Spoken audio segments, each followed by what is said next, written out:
Okay, so today I'm going to be doing only my third sports reaction, like a live reaction to a game on this channel, I believe. So I did the Super Bowl earlier, then I did the Game 7 between the Nuggets and the Thunder, and now it'll seem like, oh, I'm a Thunder hater because, oh, I predicted the Nuggets would beat them in Game 7, which obviously they didn't, and then now we're doing obviously Game 7 of the finals. This is obviously, I'm showing the scoreboard for the first time. I think the other ones I just showed my channel are because I was too lazy. It's a fun thing to do, but I don't often do it.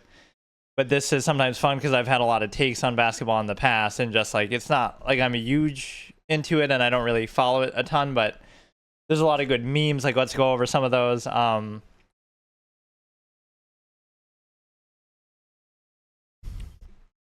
like, the main thing with this is like to upload it to YouTube is kind of fun in retrospect. I did that with the other two, not that they got really very many views, but it's just kind of fun to see that. So there won't be any pausing, so it's like it's live, but I guess you don't know what, the game hasn't started yet, so it doesn't matter, but then I'll sort of tell you, or you can kind of see it.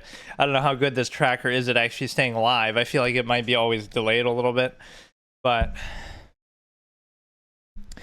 let's look. So I'm predicting that the Pacers will win, even though I don't, it's more just like an underdog thing. I don't really know how confident you should be with that, but I'll say it since they've been such a good underdog team.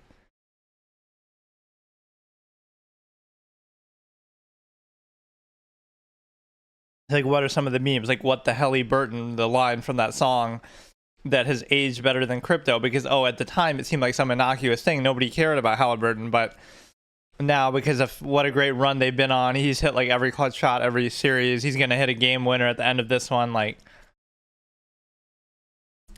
that line has aged very well. They've been very clutch, great underdogs, very balanced team. There's the whole Rick Carlisle thing. Like, he led the underdog Mavericks to beat Kobe and the two-time defending champs in 2011, and the big three in Miami, and, you know, a lot of other good teams. So, okay, so we're starting. It's 11 minutes 51, 11:50, 11:49. That's where we're at.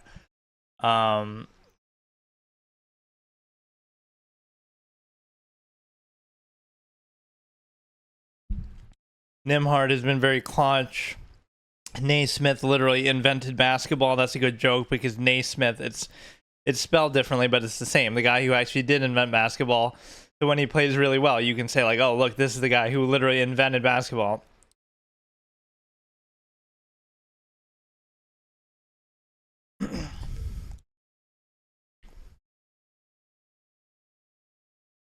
A lot of talk about SGA being a free throw merchant and kind of baiting for fouls a bit, which, again, I blame that more so on the refs, that you got to call it differently. Don't call it so tight on him, or don't give him special treatment, and then it's fine. But I like how they call it on Curry. They're so loose on calling it with Curry that they literally let like the Rockets and other teams hand check Curry. So Curry's actually playing with hand checking, whereas nobody else is. So it's just inconsistent.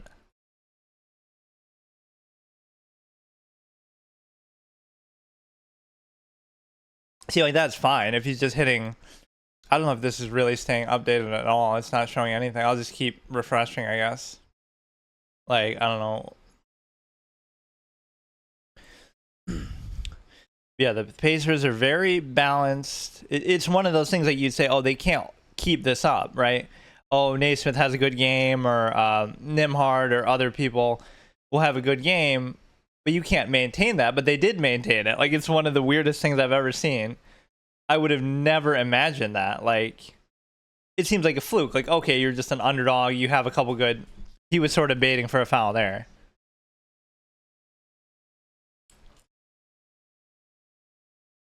But see, the league got their game 7, so I don't know if the NBA really cares now to rig it. That's why game 7s are so dangerous. Like in 2016, the last game 7, right?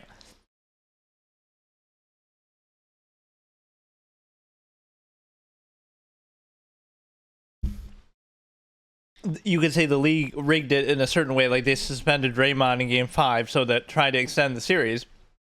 But I don't think they wanted the Cavs to win the finals necessarily.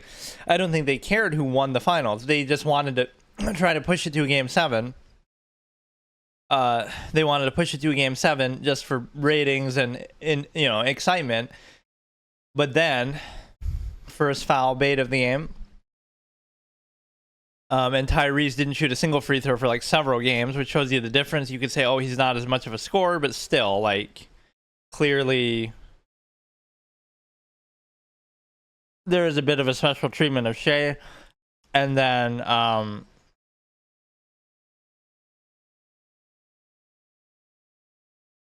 again, the league's incentive is to extend the series. They don't necessarily care who wins the series. So once you get to game 7, they've already extended it or tried to. So now it's anybody's game. Now the refs might not care as much. Whereas obviously whenever a team's about to be eliminated, they're going to favor that team. You know, game 6 even, they would have favored the Pacers. So there's that meme of Siakam. My friend's really more into this, and he posts all kind of crazy comments about all kinds of stuff, just memes and whatnot. He goes wild, but you know, like Siakam practicing dark magic, the way that black magic, the way that his eyes were rolling back in his head. That was a meme from like the last game. Like I only watch for the memes, let's say. And Chet is like a poster child as he scores there. We've got 8 minutes 50 seconds left in the first. Chet is like the poster boy for like, oh, modern centers. Like, oh, what would Wilt Chamberlain do against a supposedly better era of competition? Also, you have Draymond playing center, and you have Chet, you know, who's skinny playing center, or you have Alex Caruso guarding Jokic. Like, clearly, it's not all that intimidating as people make it out to be.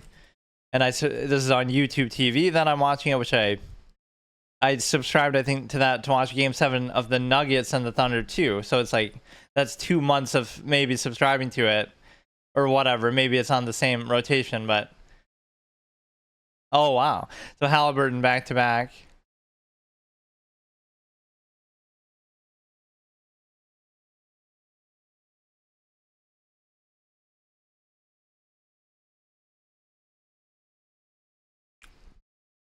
And they have so many good draft picks coming up too. So OKC could be threatening to become a dynasty regardless whether they win this. They already have a championship caliber team, but now they have a ton of good draft picks coming up. The genius of Sam Presti, who deserves like part ownership of this franchise, if they win this, even if they don't, what he did with, you know, Durant, Westbrook, like he's done so many good things.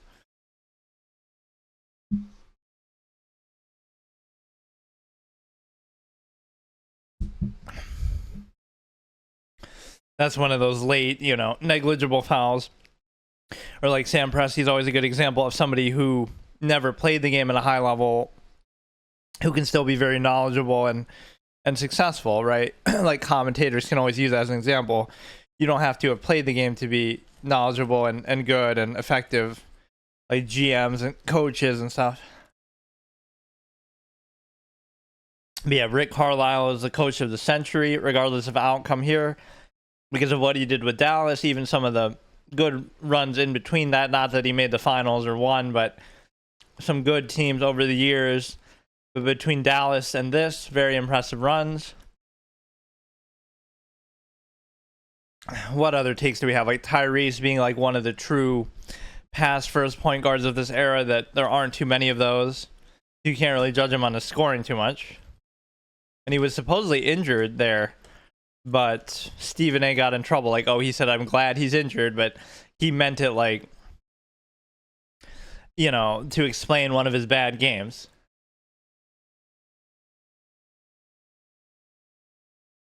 He's just bombing away. Wow.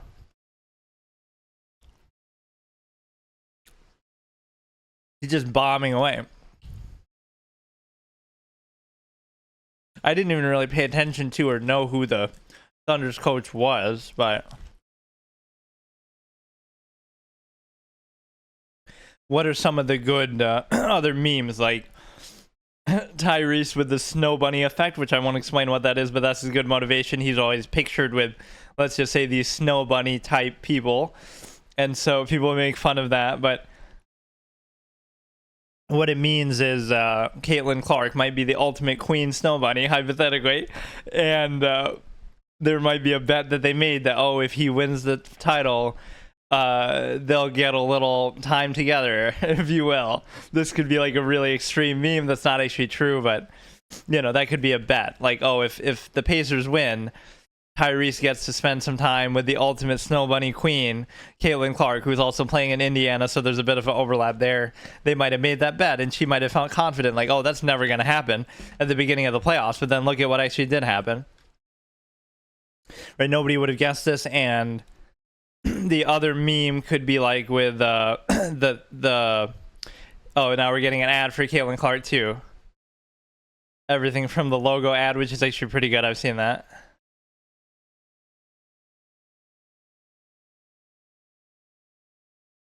Oh, like those are the two bets, right? If the Pacers win, Tyrese gets the ultimate snow bunny queen, Caitlin Clark, and then that's a good motivation. And then if the Thunder win, it was a made up, obviously, but it was an agreement between the league that we're going to bring back the Seattle Supersonics if the Thunder ever win a title, which they failed to do with Kevin Durant, obviously. But so the league is going to reopen Seattle as a team, the Seattle Supersonics, if the Thunder ever win a title, which could be right now, right? That could be a fun kind of incentive and bet that they make, right? Adam Silver or whoever, Barnacle Boy, or yeah, like all these dangerous AI videos that have really blown up that I've seen quite a few, where it's just like the players talking and doing all these memes. He went ghost when I needed him most, and all these kind of funny lines. Choklahoma shitty blunder. Right, it's just a very classic channel that that's always a good use of AI, where it'll show a player in a post conference after the game, a press conference, and it'll be them saying all this wild stuff and exaggerating and talking about Diddy all the time and stuff. So that channel has been very interesting, and so he's gonna go wild regardless of outcome here. He's really blown up over the course of these playoffs. Like I think he posts stuff on other sports too, but he definitely takes advantage of that.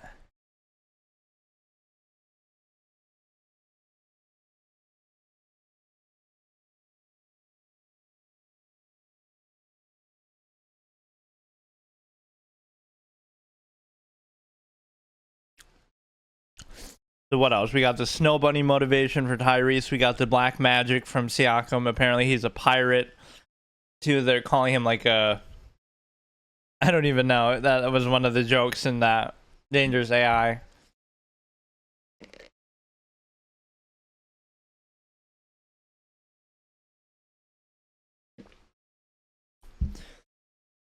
He is very inconsistent, but over the course of this whole run, I don't see how you can't give him credit, as again, because scoring's not even his main thing. But we're back with 6 minutes 40, 39 in the first quarter. This is a little delayed, the score, but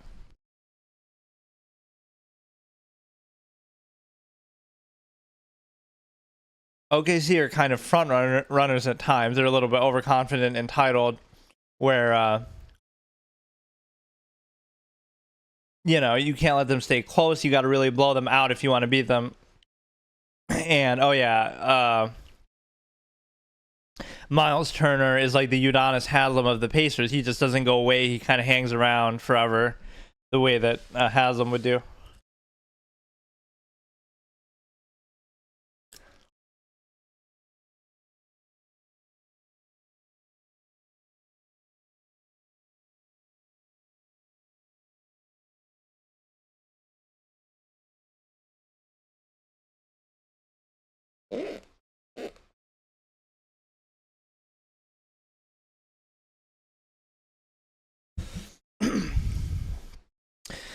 What other memes? I think I've mentioned a lot of them.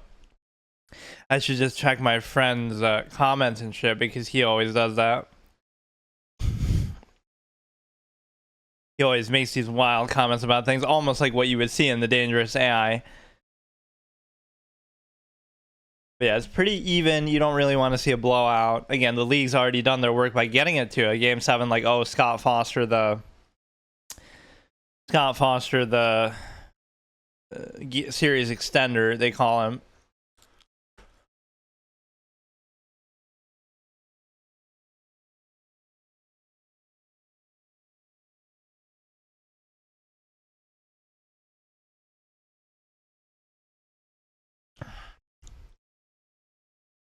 I like the concept of doing these, but I don't know how. Like, you know, I'm talking about all kind of different things because I'm assuming, you know, people would be already watching the game or knowing what's happening in the game, so it doesn't matter as much. Caruso's a good, you know, 3-and-D type guy. I don't like him, you know, he's on Jokic though, because as if that should be viable. Let me actually do that. I'll look up somehow some of my friends' comments because it's so stupid.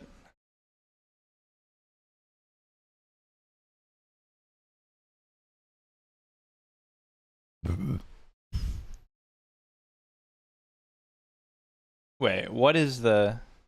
Oh, now I'm delayed, apparently. The score... Wait, what? I'm somehow... Let me reload it.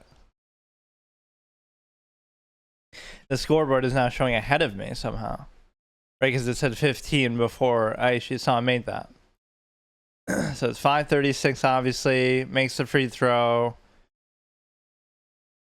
5:35, 34.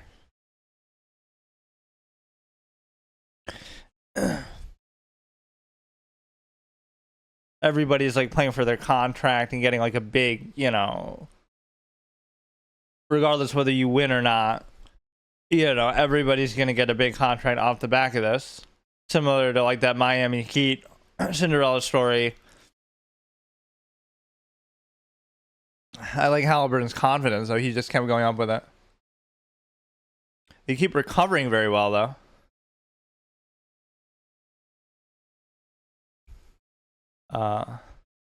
Now he's going to be hurt again. He's the new Kawhi.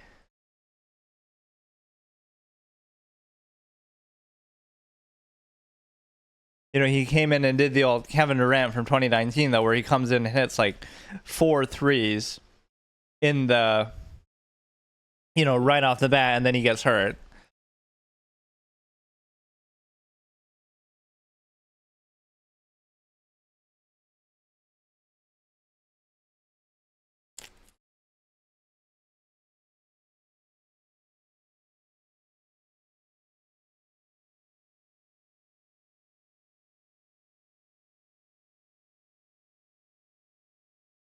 So is that going to be like the Kevin Durant effect where he comes in and makes those threes, but then you still lose? Or no, they did win that game, though. They just lost the series. That wasn't the last game. Or like the Willis Reed effect where now you'll be motivated to win despite him not being there.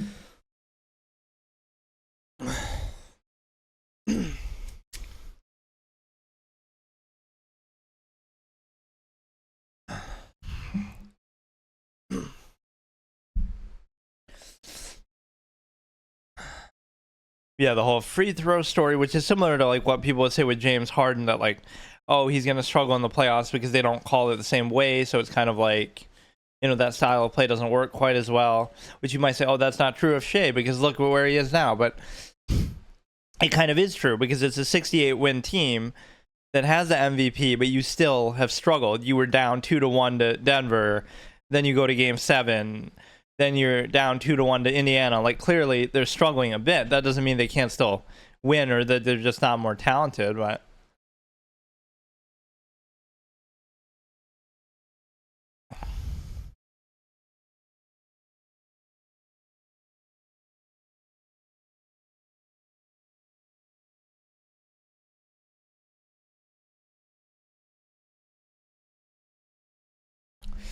or that's what I was doing during the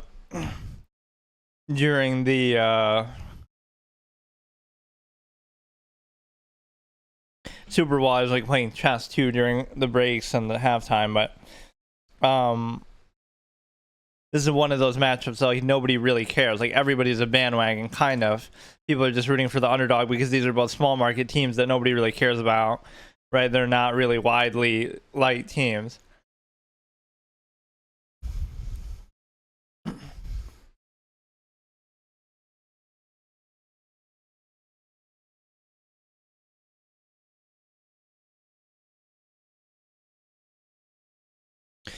Here, I'm trying to get my friend to show me some of his comments, or there's no good way to look up somebody's comments as much. Like if you go to somebody's profile, it should just show you all their comment history, but it doesn't. Tell me, like, he's gone wild with these. Like, oh yeah, those are some of the memes, like me bounds. Like Angel Reese is getting all these me bounds, which means like you miss a shot and you get your own miss as a rebound, which is still a legitimate stat. I mean, that happens a lot in anyway, but you know, it's a big joke on her.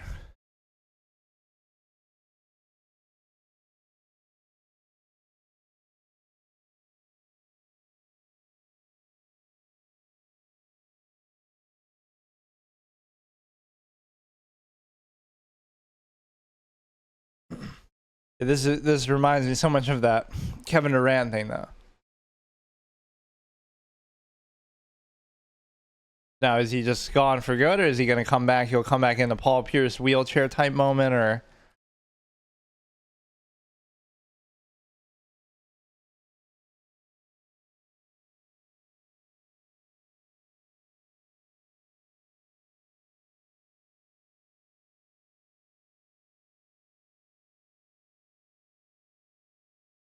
even when he was in there, they were struggling somehow getting to late shot clock moments to score.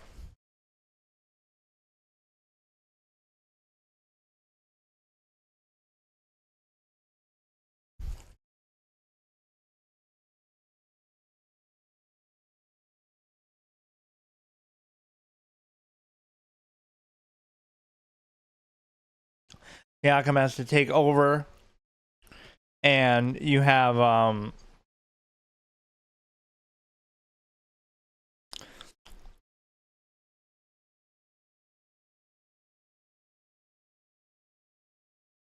you know, it can either galvanize you or demoralize you, basically. And that's what also happened in 2019 with the Warriors, is they also lost Clay for one game, and then at the end of game 6. So that's what's really unfair. Maybe they could have won that even without Kevin Durant, but not without Clay too.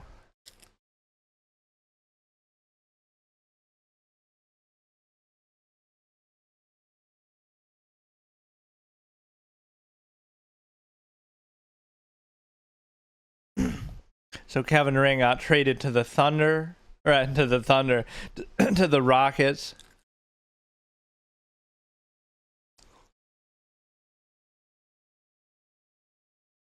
Well, he's definitely not winning Finals MVP because he's already might not have.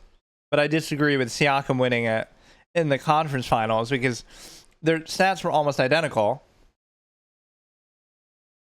Their stats are, I couldn't name anyone on the Pacers or OKC. Yeah, I'm not really like big into either one, but Shea dildos, as they call them in all those stupid AI videos that they make fun, and it's kind of hard to explain, but there's a lot of good memes with it. What do they call Halliburton? Like, instead of Tyrese, it's Angel Reese when he plays badly. Like, they exaggerate and go to extremes with everything. Yeah, this would actually go down as one of the greatest upsets in any sport probably ever, because just for them to even make it there was so unlikely. Like, if you had bet money on them at the beginning, right, the return wasn't actually that good if you bet on them in the finals, because once they made it there, then it's different. But if you had bet on this at the beginning of this playoffs, it would have been insane.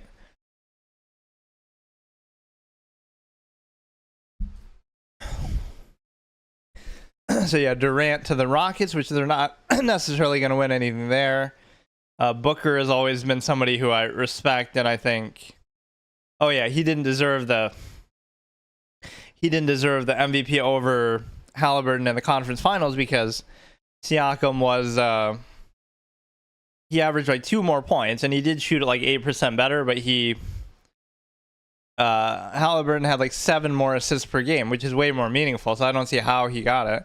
It's not like he's such a great defender either, Siakam, or not even a good rebounder. I think Halliburton out-rebounded him.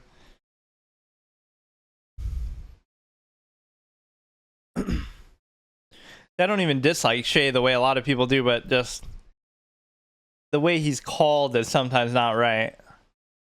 But it does feel like he gets special treatment. Everybody loves Glazing Caruso.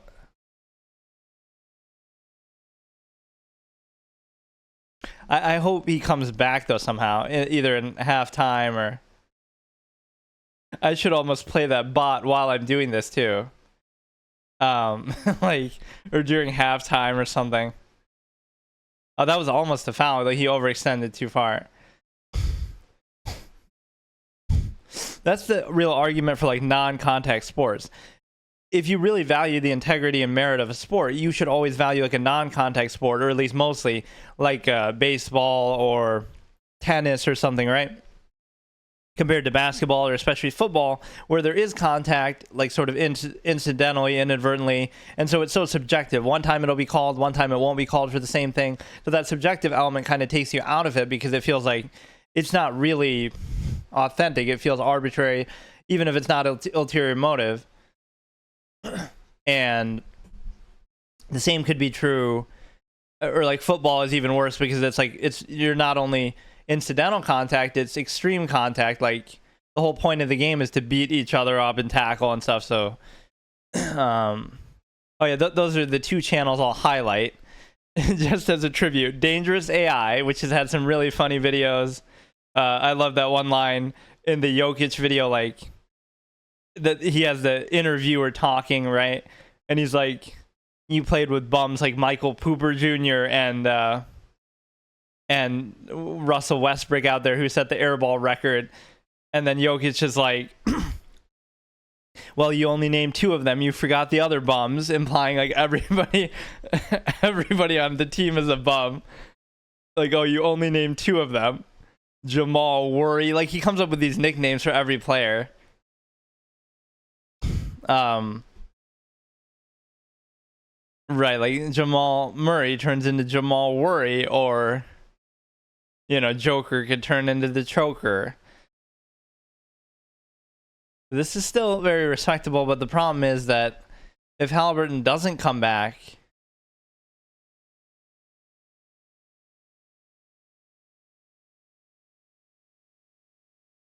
that looks almost like an offensive foul, actually. Right?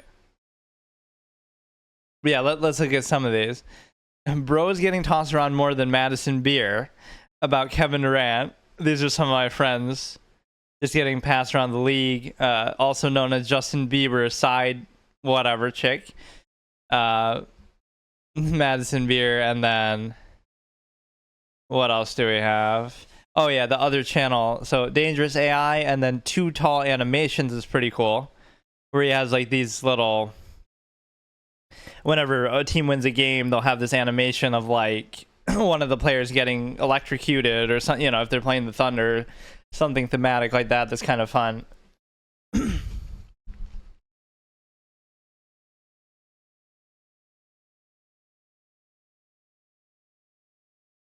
Or yeah, there was some joke like that. Is he just a defensive demon? Like, how many demons are there on this team? Like, there was in some earlier exchange like that, but yeah, make that, Siakam, make that.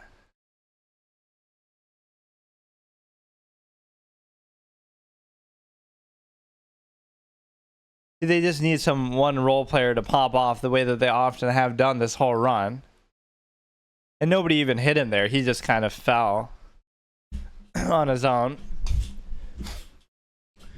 He's just doing it on purpose and pretending just to galvanize his team, and then he'll come back and just do it, you know.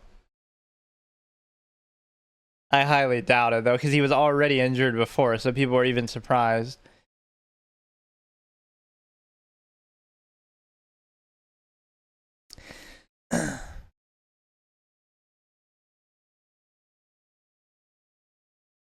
Houston, we have a problem bus rider Kevin Durant because again, they don't have a bus rider on that team.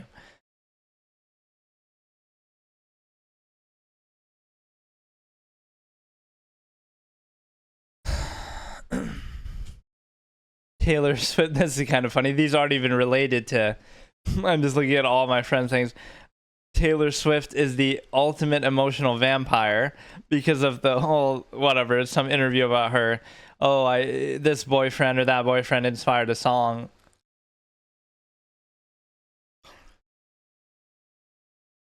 Bring Caitlin Clark to give Tyrese the snow bunny motivation.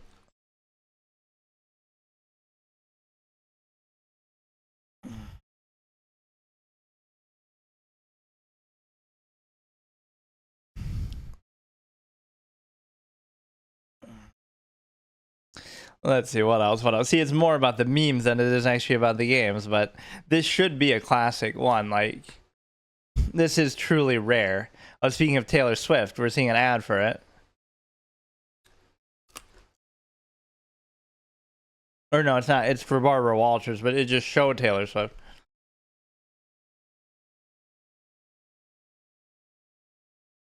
What the Halliburton's reward for winning is the ultimate snow bunny, Caitlin Clark.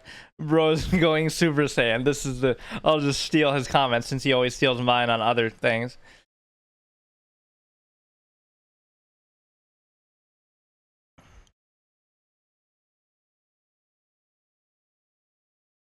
Yeah, Seattle has one. In fact, they've both won before. The Pacers won in the ABA technically, and then OKC won as Seattle with Dennis Johnson. Dennis Johnson had one of the biggest chokes ever, like the year before. Then they came back and won the next year.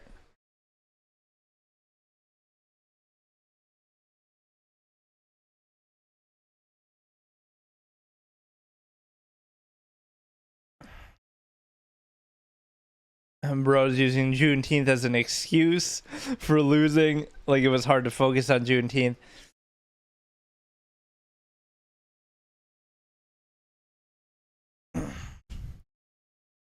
This is kind of a cool one.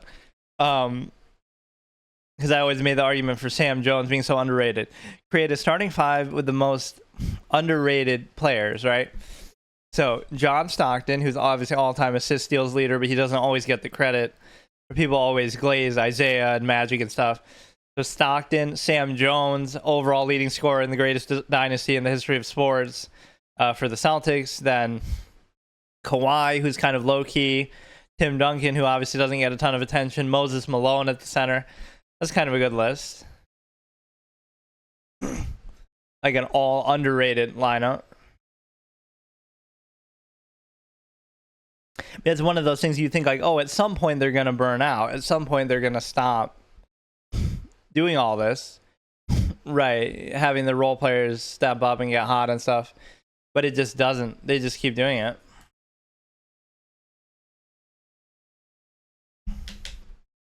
This thing's a little bit delayed, but we're at 11:24 left in the second quarter. This doesn't quite sync up right, but I love that. Like I would have subscribed twice to just... So Siakam has 7 points. I mean, I can't. I love what Halliburton did, though. He took like 4 threes super early, and he made 3 of them. So he has 9 points, which... with how inconsistent he could be, that might have been good enough. That might have been what he had the whole game. So it could be a blessing in disguise. He starts off hot, then he would have missed a whole bunch of shots, but now he's not there to take them. So now, you know, somebody else will get them and go off. You know, TJ McConnell's like JJ Barea effect, where he was able to cook LeBron and you know, Jason Terry outplays him. That's your GOAT. Not that you can't have a bad series, but... Because remember, if LeBron's the GOAT, he got cooked by Jason Terry, JJ Barea.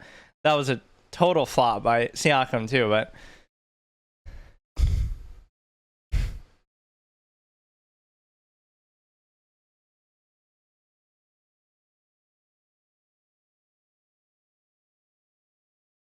That's it.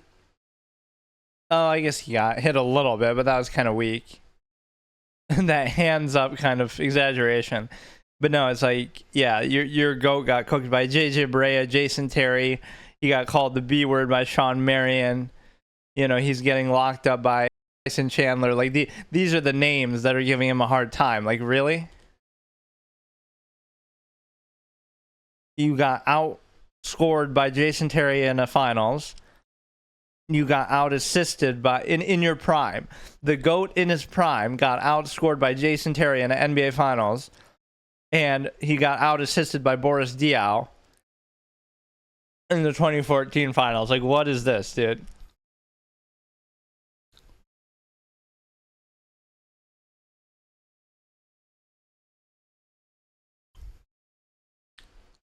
They just take too many threes sometimes. All these teams, but especially the Celtics do that. OKC does that. I was like, they heard me as soon as I say that. So Caruso dunk. So we're at 10 minutes 21 20. Oh, and we got a foul. Too many fouls.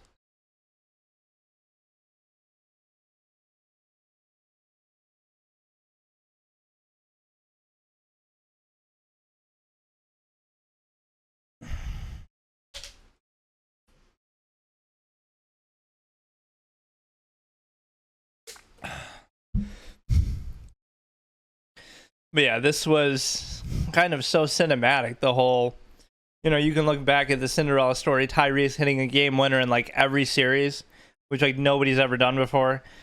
You know, against the, who did they even play? They obviously played the Pacers. They played the Knicks. Who did they play in the first round? I don't even remember.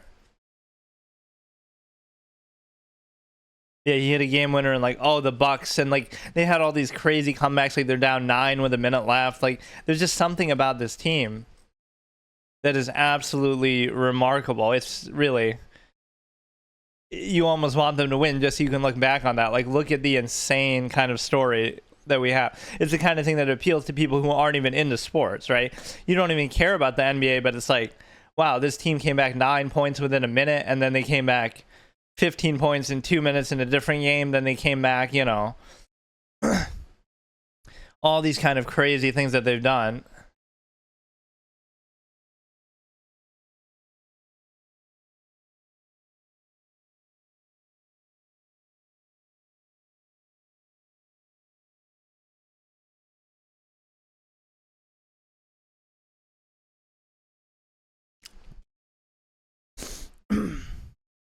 I think the bigs for OKC are a little bit overrated in the sense that, you know, Chet and Hardenstein, however you say it.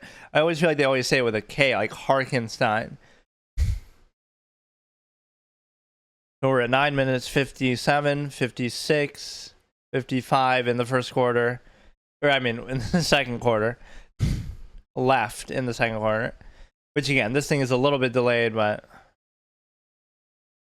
pretty even so far. But I'm kind of a little worried for the Pacers because you're going to rely too much on Siakam. Somebody else has to go off.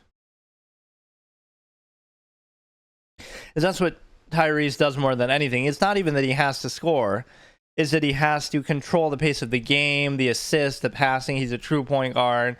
Like, that part is so underrated that people don't get. Or like the whole, I think you traveled there, but the whole thing is so Siakam post up, fade. Bro thinks he's Dirk. Carlisle showed him a little too much footage of the 2011 run, and he thought he turned into Dirk.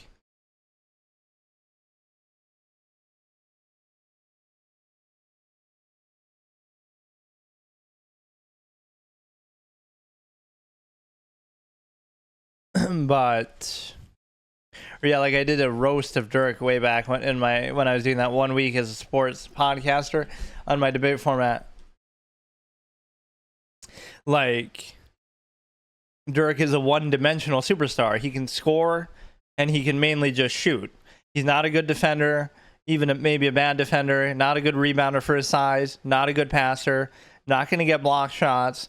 Not going to do anything else. right? Not passing, not rebounding, none of those things at a high level or at a star level, especially for his position with the rebounding. So he can do one thing, which is score, and that's mostly shooting. Yes, he could post up, he gets some layups and stuff, but he's one-dimensional, and that was kind of revealed in 2006. Even though people thought that was rigged with all the free throws that he got,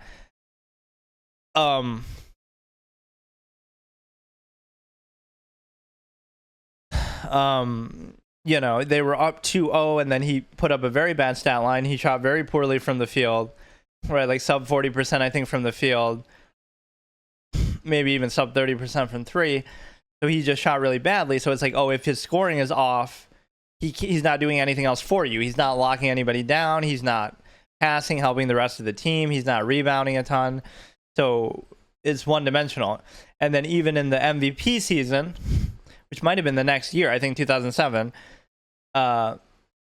this guy's the MVP, and they're the 1 seed, and they lose to the 8 seed, We Believe Warriors, once again.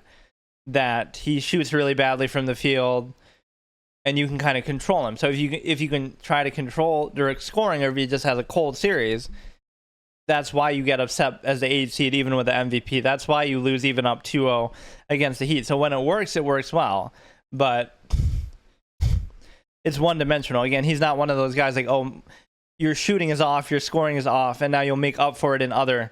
It feels like we've had 100 free throws just back and forth the last couple minutes, non-stop free throws. But it feels like, you know, the Dirk thing, if you're having a bad game or a bad series, shooting-wise, scoring-wise, that's all you have going for you. That was kind of BS. He spins and just falls.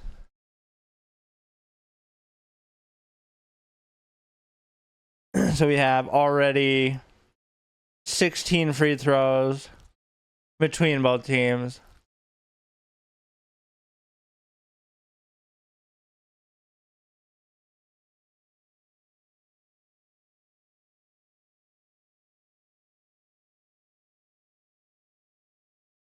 Or people have been ragging on Doris that she's not that good of a commentator.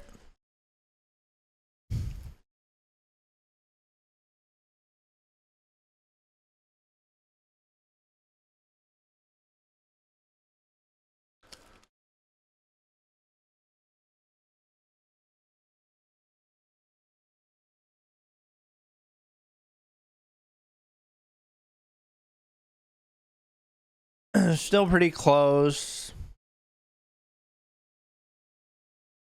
It's kind of cold from 3, jacking it up.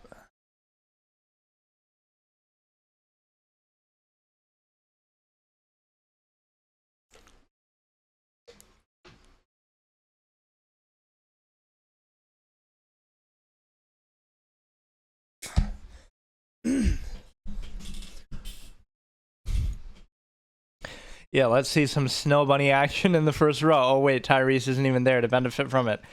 It's kind of boring when teams are like this, because whenever someone's in a position to score, they just get punched and go to the free throws.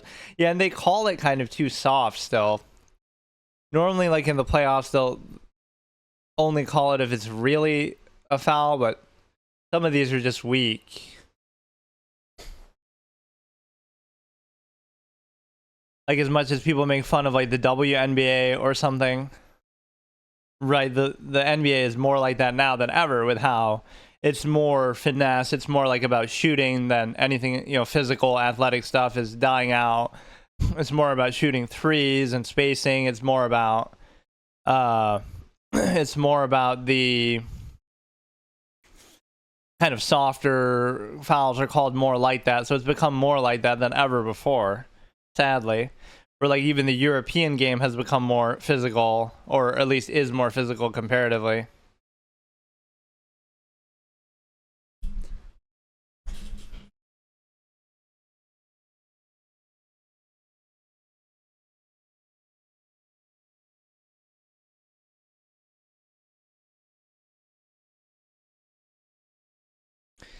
I forget how I captured something like differently. If I did want to play chess, how would I do it without it messing up? Let me see something. That's always fun to leave in the background, especially during like halftime. I might want to do that. Let me go.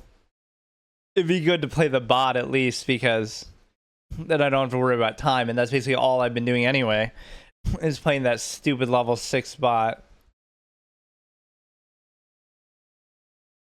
I swear, I had literally beaten it, and I even knew how to beat it too. I even said it, like, oh, I just have to put my bishop here and it's over, and then I just didn't do it. That's why it's good to stream, at least. Like, then I have a record of showing, like, technically I beat it, but I somehow just was in a hurry, or I got impatient and bored and stupid. When the NBA is so boring that you'd rather play chess, but I mean, obviously, see, how is a physical sport more complicated than chess? Because every second there's decisions being made, whereas with a game like chess, it's a controlled environment. So let me play the computer here, and we'll leave this. May as well. Oh, but it's like all out of sync now. Proportionally. I'm not obsessed with chess. I just find an excuse to do it no matter what, all the time. Level 6. Let's see if it'll fit up here. It doesn't seem to make much of a difference, really, whether I'm white or black either. What if I, like, shrink it down? I don't know. You're getting an ad for Megan too, which is actually pretty funny what they did with that. They turned it into like a superhero kind of thing where Megan's actually good, like the Terminator, where she joins their side and helps them against somebody else, some other android or whatever. The problem is the size of this thing.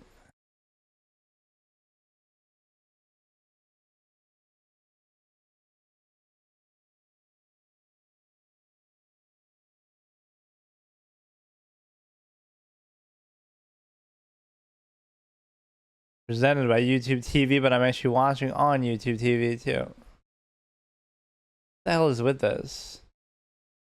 It's like stretched out so far, I can't. What the hell?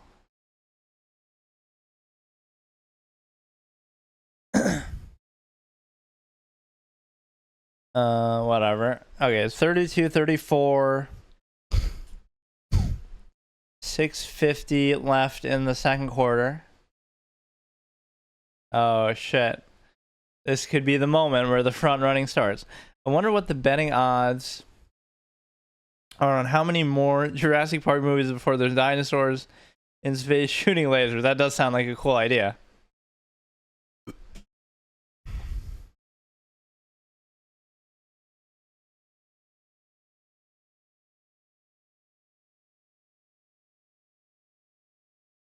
Yeah, like some of these series never die out. You think, oh, how many, Spider-Man movies can they make? How many of this and that?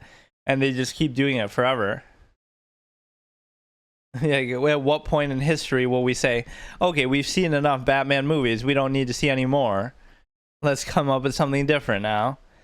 But it's just so easy and tempting to do it, as people are familiar with it.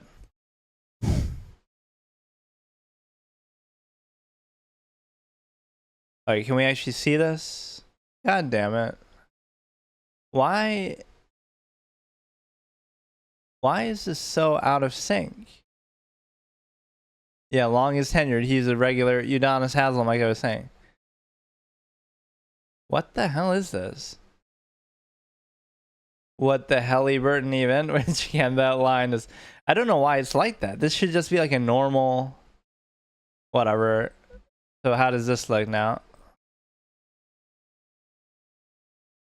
Right, as long as you can vaguely see it. Okay, 32, 37. This is where they can run away with it. Over the backboard. Are these teams really this bad at layups, or are they betting on the other team to win? No, I don't think they're any ulterior motive here, but it's like they don't attempt layups, they just want to keep jacking up threes, which is the whole nature of the game today. Which I can't blame them for doing that, because mathematically it's, you know, 3 is bigger than 2, but it's just a bit too much sometimes. Turner was wide open. You better make that. Yeah, speaking of not taking threes, though.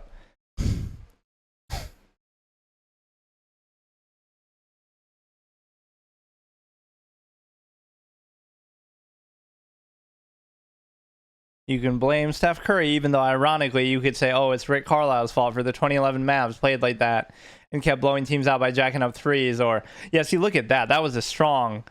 That's the kind of move you want to see. Like, he goes just through everybody. That doesn't look like a good shot, but you still do it. I love those kind of, you know, contact layups. So, as soon as we criticize that they're shooting too many threes, they make 2 very good, tough layups.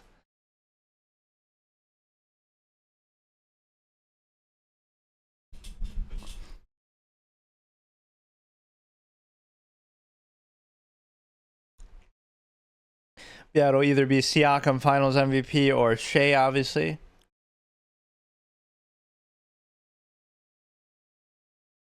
Okay, here we go. So let's try to beat this bot. This might actually make me take my time, because I'll play this one game throughout the entire, you know.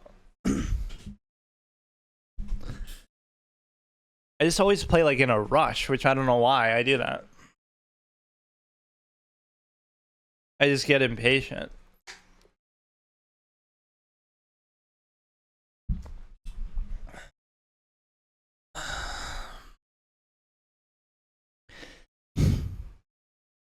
We just want to try to castle safely, and it's a little stretched out, which I guess is because I have it on half of my screen, in the sense that,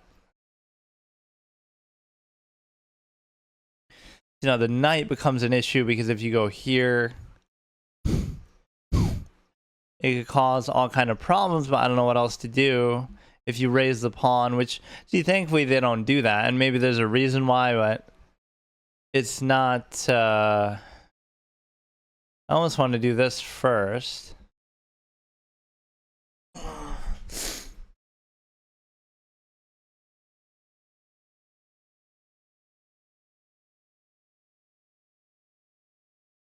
Just castle, get it over with. Now if you attack the knight, I don't really care. The queenside castle, which is really weird. Okay, I was not even thinking that. This, there's too much on there. This would not be adequately attacked. Let's just try to keep developing. Sometimes you try to get too fancy or something, when all you got to just do is develop. The problem is this whole thing of like not calculating, like where you're kind of just sitting there and just doing random stuff, and you're not really calculating at all.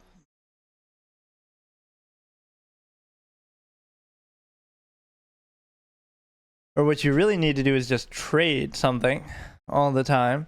If I just trade down, not even down, but just... Or we should push the pawns really aggressively here, because I have nothing to lose from doing that. That opens up his Darksphere Bishop a lot, but then again it doesn't, because... You know, what if I do a move like this? It doesn't actually do anything for me.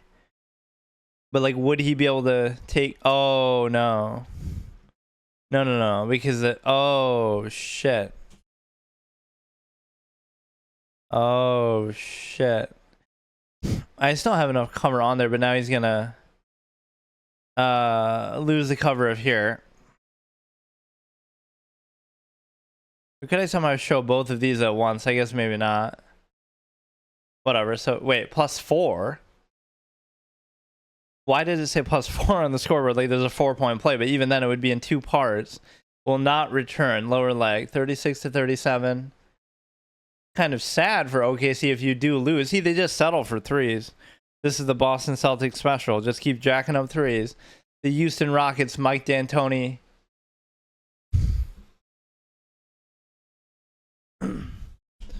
But Rick Carlisle is the king of jacking up threes from 2011. That's what they did the whole way through.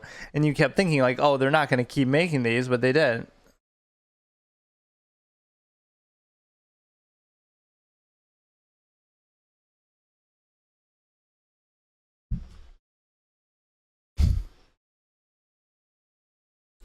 Oh, this is like way behind.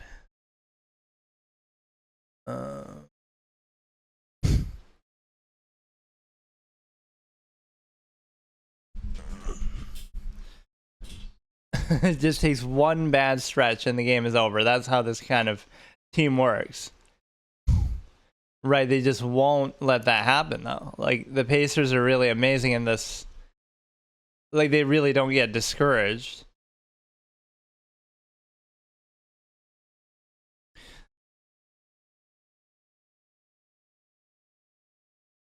Right, your best player goes down and then that galvanized us. Look at this, dude.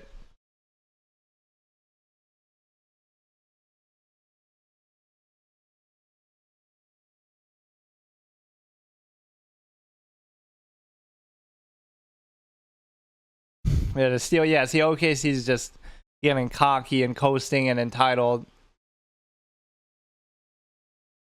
Or like it's these quick threes that are the issue. I don't even disagree with shooting so many threes, but like start off the possession normally, try to get something inside, and then see. I'm surprised that wasn't a foul though.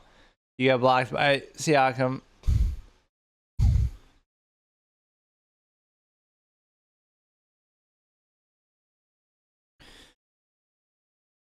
Like.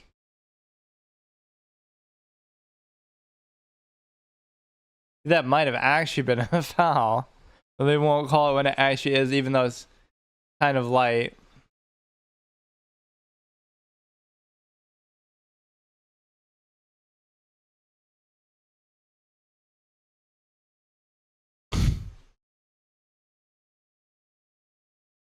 Of all the Pacers teams that could have won it with Reggie or with even Paul George before Roy Hibbert had like an aneurysm, and it's one of the funniest things ever. Like Roy Hibbert just lost his mind and couldn't do anything.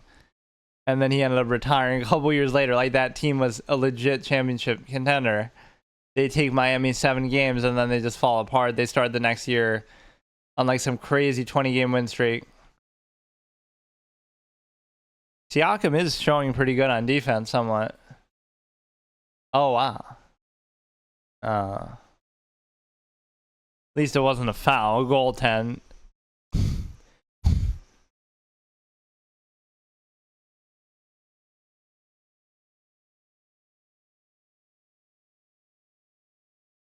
Jalen Williams is one of those inconsistent kind of second options that you get with, you know, like a Chris Middleton type or a,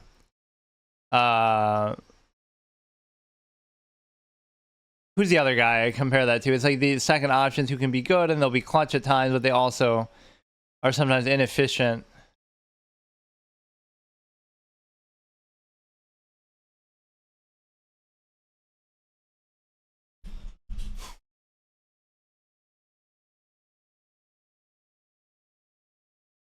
.5-second jump ball. But what was I saying? Chris Middleton, or it's somebody who won a title as a second option, like, oh yeah, like Jamal Murray. Like they're inconsistent, but they can still be very good and clutch at times.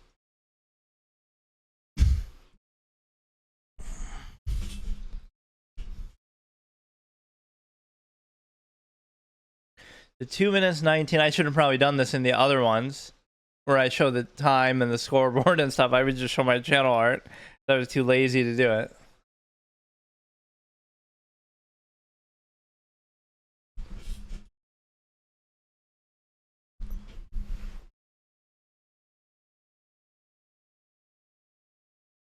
Yeah, they've been the underdog in every single series. But shouldn't they have not been so much the underdog against the Bucks in the first round? Because, oh yeah, that was a funny comment by my friend. Wow. Wow. This is the most like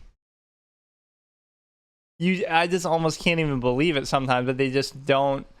There's moments where you let up or, you know, they just don't let it happen.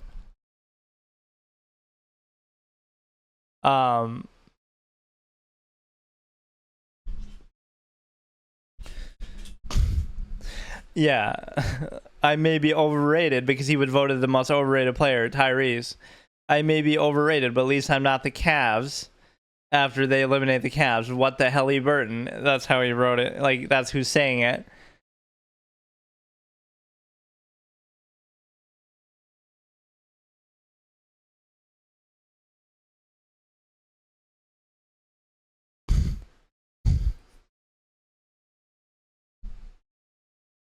I like how the commentator said that. He couldn't get it, but that's because he was fouled, even though he was kind of fouled after.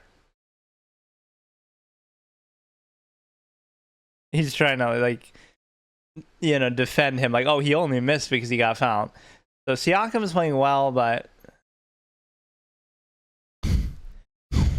it sort of shows you the principle of the balanced team. Like, you just have a lot of guys step up. But the reason why most teams don't normally work that way because you don't feel like you can depend on it. Is Nimhard really going to always do this? Or, oh, we got Stephen A playing solitaire on his phone again, probably.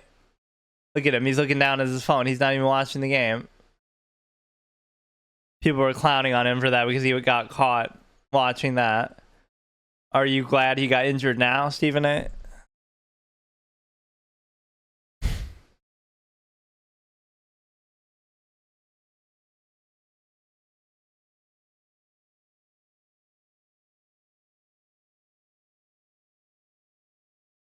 .122 remaining, 9-2 run by the Pacers. So as long as you don't let them do anything crazy here, go into halftime with like a 5-point lead and try to maintain it. Good defense.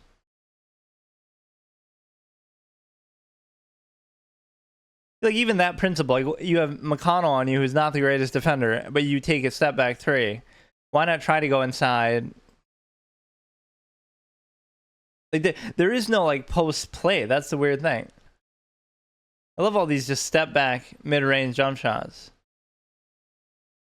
They just keep spamming that. Right, everybody too. They don't actually have a proper post up. Shit. That's just something crazy I was talking about. So you get a 3-point play, even as I'm trash talking the bigs for the Thunder. But even bigs don't play like bigs anymore. They'll still be jacking up threes or just setting screens.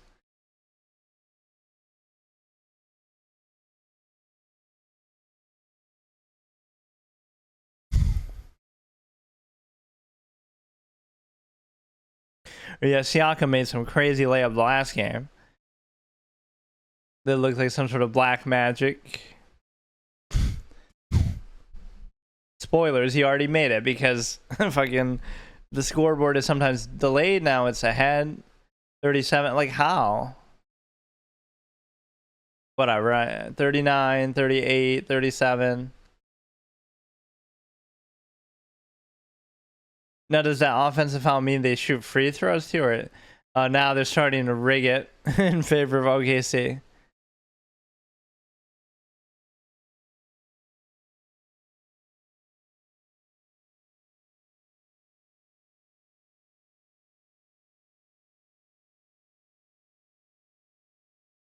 No, see, even though they're in the bonus, it just gives them possession again. That could be a big swing that now they go up. At least you go into halftime tied. See, that's the problem. You can't argue with the threes because you still... He keeps getting these in and out shots. Just so many free throws. Like, it's just stupid. You're either watching free throws or threes. That's the whole game. 3-point shot, free throw. 3-point shot, free throw. That's it.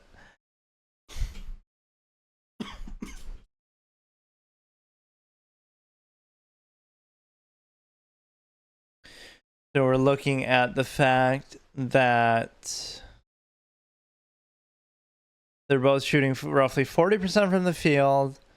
The Pacers have shot better from three, and a lot of that had to do with Halliburton hitting three at the beginning there, which is very impressive. And then that could be the difference later, that OKC will start hitting these threes and then you'll lose because you've already shot pretty well and they haven't.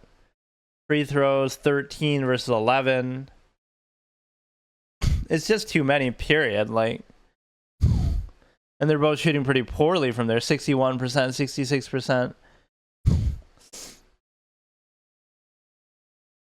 Yeah, and see, no foul, so you should try to go inside, but you'll just jack up a 3. But you can't argue if you make it. He's been established himself as one of the best shooters, not just right now, but in a while. Like, he's been so... Like, I want to actually see that. What percentage has this dude shot? And then we'll play the bot, because I don't really care about the halftime thing. I'll probably listen to it still, but... yeah, I got to see this, dude. Because a lot of those comebacks, too, like Halliburton would hit the game winner, but he would hit a ton of threes on the way to do it. Like, for this playoffs, he has... Wait. Oh, here we go. Per game playoffs. I want to see this. He's averaged 12 points a game, 48% from 2, 45% from 3. He's been 1.7 threes per... That doesn't even seem that good, but he's just gotten hot, I guess. In some of these games, he's gone nuts. You go into halftime still up. Just the relentless nature of... you know, that's a lesson you can learn, even for chess purposes or in anything, really. The fact of, like... You don't let up, or you don't...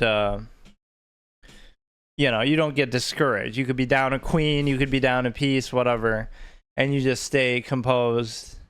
Which I know is easier said than done, but... Okay, here we go.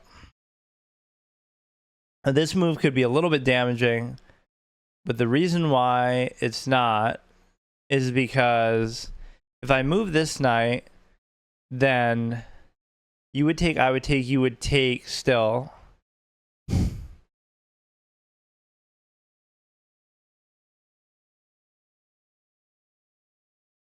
I have to move the knight, and then it turns into something potentially bad, but I don't know what to do about it, so...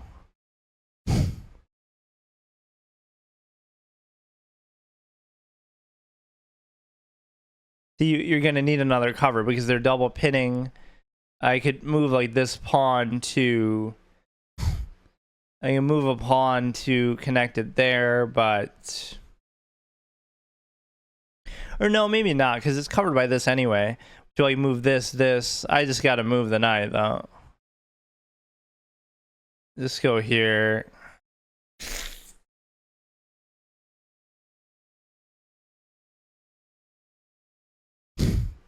That's a bit of an interesting move.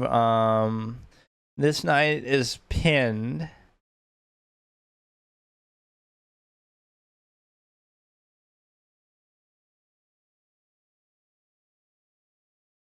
We get like one little snippet from Stephen A, and then... So what is happening? I don't get it. What did that do? Like, obviously I can't take. That's cute. But what does it do? There's no immediate follow-up that I'm seeing. Like, oh, you'll bring it like behind there, I guess. You'll bring it behind. I don't know what's happening.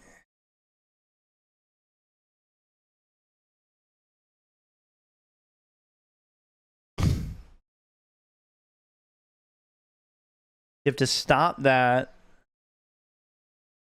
You have to stop that bishop from going there, which I can't do.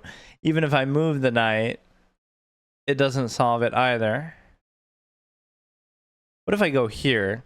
I go above the queen. They would take, I would take, they would take. I can't take. I almost have to threaten the queen, but I can't do that either. I mean, that could just be one of those moves that just ends the game. I just can't do it. I don't get it, man. If I move the king, then what's going to happen? Well, no, I mean, you know what'll happen? If I move the king, then he'll just take this pawn, which that's still better, honestly. That's still better than the alternative, because I just can't do it. He'll take the pawn. Okay. Okay, dude. There's nothing I can do. I mean, I just can't. Now, the thing is, if you move the bishop, though, if you move the bishop, then but you'll do something stupid like bring the knight. Bring the knight. I take. You push a pawn. The unbelievable. Unbelievable. Oh wow, this thing is just annoying, bro. This is like this bot is like a snarky 2000 rated player who thinks they're better than everybody just because they've studied for years. Like, oh well, actually, the reason why that's not bad to have the bishop pinned like that is because you just pushed. Like, it's so stupid. It just has an answer for everything. Like, you can't do anything. You let me take this was all part of your plan. Like, I don't care. I don't care. You'll pin it or some stupid shit.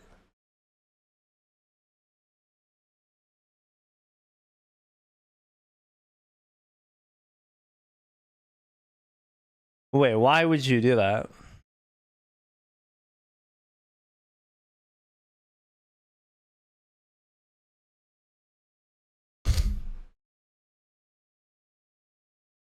Oh, yeah, they made a couple weird kind of clumsy moves. They have a fork incoming here. So now you can immediately try to check and take. I'll just do it.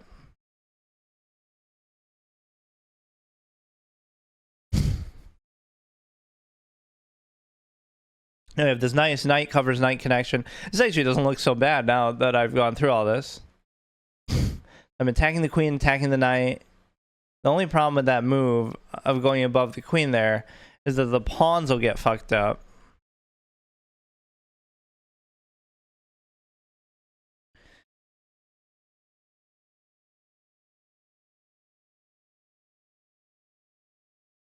Computer is really annoying in the mid game, incredibly bad. Actually, I was having trouble against it in the end game though. Sometimes it was very good. Or no, I guess I don't need the pawn. I can take it with the knight. I can take it with the knight. Now he almost has to take it because, yeah. Oh, wow. Look at this game is awesome because I'm dictating his trades because I keep threatening multiple things at the same time. Like even that. I was questioning why did he have to do that trade there? Right? Normally the engine, you have to realize either the engine or even good players won't trade. They just don't trade ever. They try to stop it because they want to attack you instead. He does it now. Why? Because if I move this knight somewhere too, I'm also not only attacking this, and also I took that pawn, but I'm also pinning into, so even if he could move this bishop, right, I'm pinning into another bishop. So I'm threatening so many things that he has no choice but to trade. Oh, but I'm getting forked. Oh, okay. And I already said that too. See, this just shows you I'm not for real. I already said that I said that. Like, I don't care. Like, I'm fine with that happening, I guess, because he won't even do it. Look at the clown. He won't even do it. What the fuck?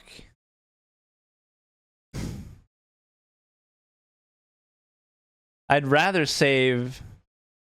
Fuck. I'd rather save the rook. Take the fucking knight then. I don't care. Honestly. Which is odd because it should be playing simple endgames like a god. I don't know what's happening. He's +2. He's probably going to guarantee to take that. Or maybe not. He'll do like this stupid kind of move. I'd be happy to... I was doing so good too.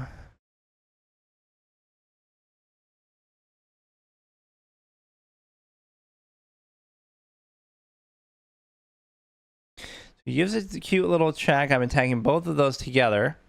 Which is actually kind of fine. Like... It does make mistakes, but I just don't take enough time to look for them. Like, how do you really deal with that? No.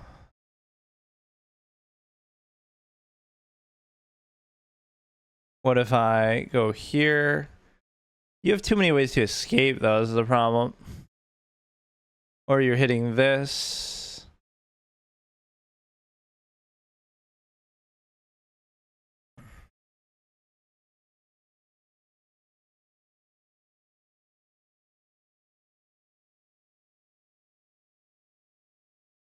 But yeah, there was almost a back rank possibility, as stupid as that seems too.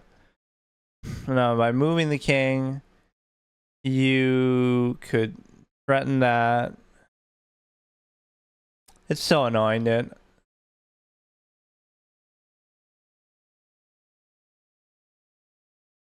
Like, how does he keep doing this? Okay, my position is actually worse, but I can't even move the king now.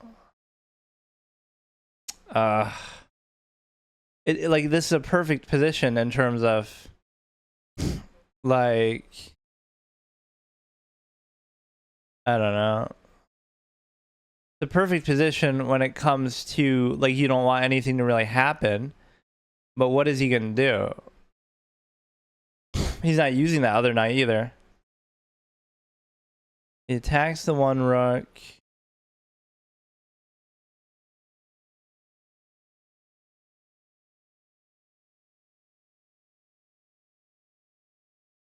These rooks are almost in the way of my king's ability to move.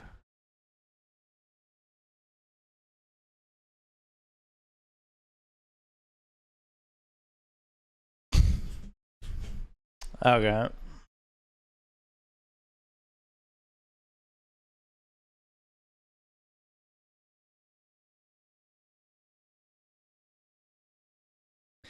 I mean, it's not as good as, again, I make it look, but it's basically like, can I beat it in a bullet type of setting, which I can do. Or a blitz setting. If I could actually play a proper amount of time, I'd be fine with it, but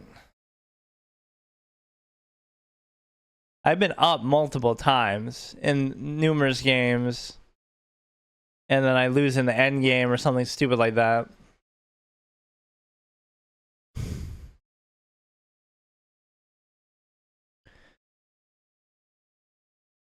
As he might have been winning most of the way there, but let me see what this is here.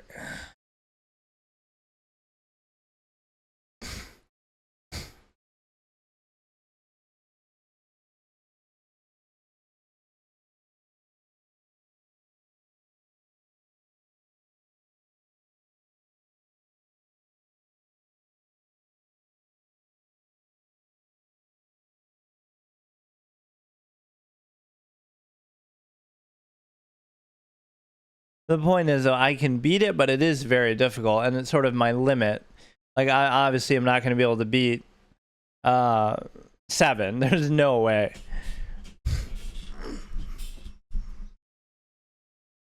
Shuffle until it gives you a weird trade. I don't even feel like I have to do that. I can beat it genuinely in a game. Not necessarily every time, but if I just take my time, I'm just not doing it.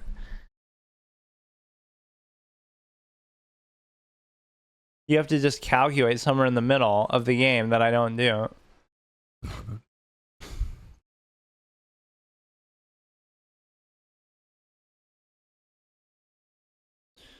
These pawns are already weird as hell. Like, nobody plays like this with the pawns. But what do I know?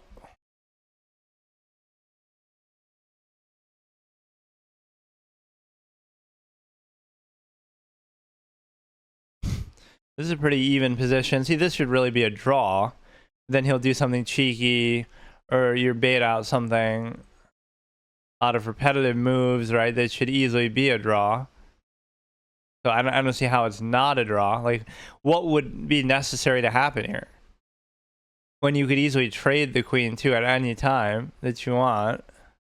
Like, what look at what is this? This is how actual better players play, though, too.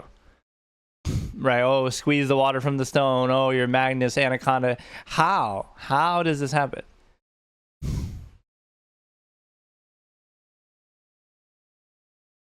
Like it's even. It makes the blunder. I don't know. Fuck. But the point is, at least if you're playing it evenly to a draw, you at least give yourself a chance that way.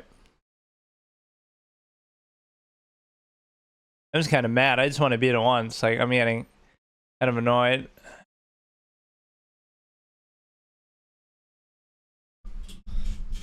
I could accept a 3-fold draw, but I didn't claim it. Which in some contexts, it would let them do it too. Like, it would let your opponent do that.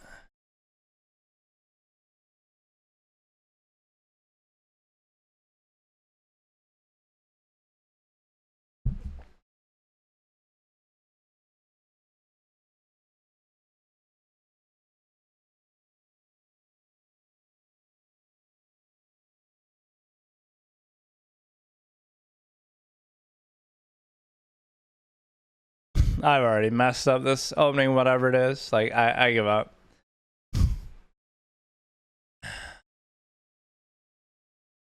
It's just not a genuine effort by me. Like, I don't even buy the whole re-rolling kind of thing. It doesn't matter what the position is. Like, maybe I'm more or less comfortable with some of them, but it's just not. This seems like a cute move, but I think you're more so meant to go here instead. But I'll still do it. Well, that seems weird. I'm happy with the trade.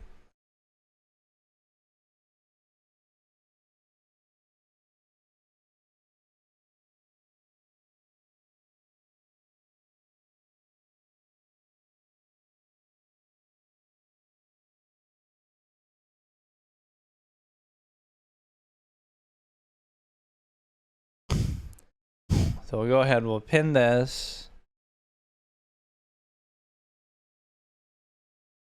Happy to take a trade there as well. So what does that mean? You'll go here, but that won't even work. Why are you doing that? Why is he doing that? I thought that, but don't I get... What? Is this like a mating trap? If I take the bishop, he checks me with the knight, but I can take with the queen. I don't know what it's doing. What's happening? Why is it doing that?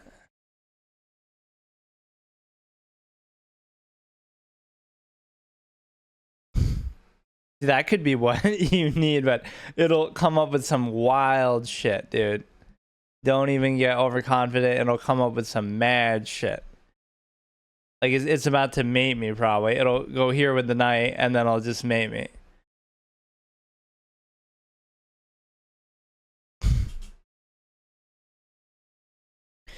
Like, there is an actual real danger here, because the knight...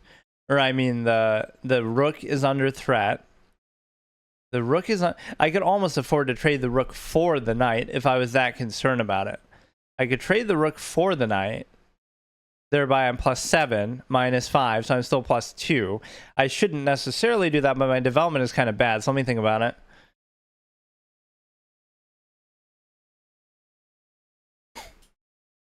Oh, the game is actually going on, though. Okay, I'll do it in a break or something. Let's go back to this.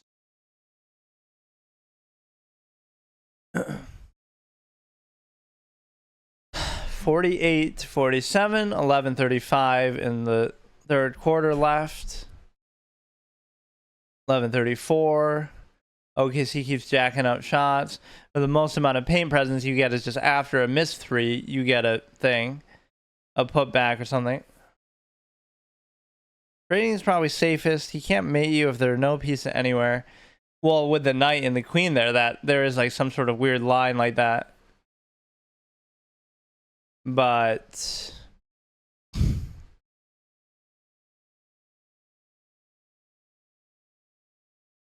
problem is OKC's going to start hitting 3s now, and then you're going to be done.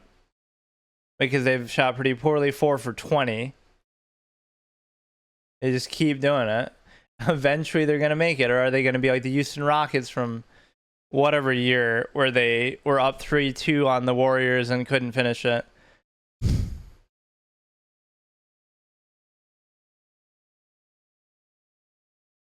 And that's the one they had. They had a deep one.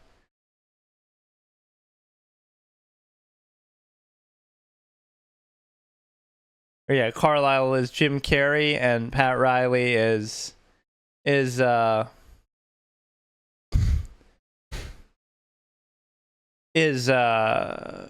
Douglas. So that was the most epic coaching matchup ever.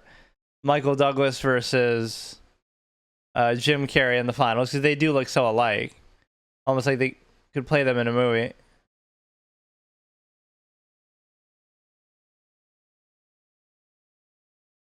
This game started off, my chess game started off so favorably. Imagine that. This will be the one that I win in the midst of watching a fucking game, basketball game, like of all the other ones I've done.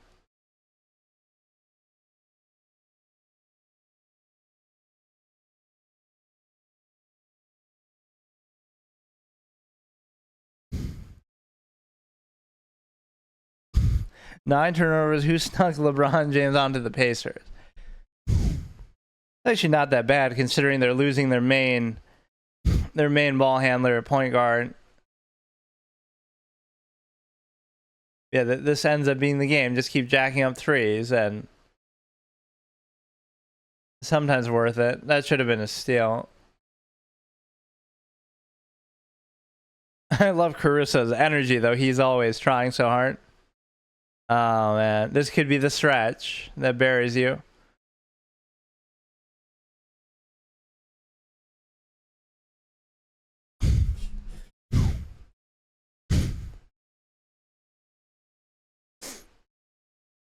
Okay, let's go back to this shit here. Let me think about this move very carefully, because what happens is there's a check incoming that I cannot stop, either from the queen on the dark square or from the knight. So if he goes knight to, maybe I could just move no, but see, I can't move the king because this is actually a very tricky move. It might be best to actually trade the knight for the thing, because trade the rook for the knight, even though that seems dumb. There must have been a reason why he's done all this trading, because I can't move the rook anywhere that's going to save me from what's happening. I have to move the rook or cover it with the queen. But in doing that, he's going to check me. So I can't move the king. He's going to check me. He's going to check me with the knight on g4. Then I go back. Then he brings the queen to like h4, ready to mate me, and I can't do it. I can't stop it. I can't do anything. Right, I actually am screwed. Right, you go knight to g4. Then I go down. Then you go queen to h4. I guess I could keep moving with the queen, with the king, but like move left. But even then, you could probably do it. I don't understand this position. Like, what really could you do here? Just, oh, you know what you could do, but you could still check with the. No, but see, I can't do anything I do. I'm gonna lose the rook. Where can I move the rook? That would be. I hate to do it, but it seems like such a good advantage. But there's a reason why I'm +4, right? It wouldn't do that without good reason. I think I should be satisfied with the +2.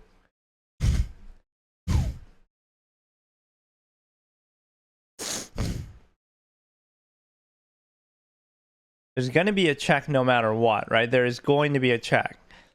The knight to g4. The knight to g4, I move back. They go to queen to h4. Then I can't do anything to stop that. This is a fascinating move. I only have two options. I mean, anything I do, I would lose the rook, right? Let's say I move the king back, I lose the rook. Let's say I move the pawn up to f3 to stop the knight from coming in, I lose the rook. So I don't understand how to save the rook. He gives a check with the knight, I go back. Then he... Oh, you know what? I'm wrong. I'm somewhat wrong because... Well, no, he could do it backwards, though, sort of.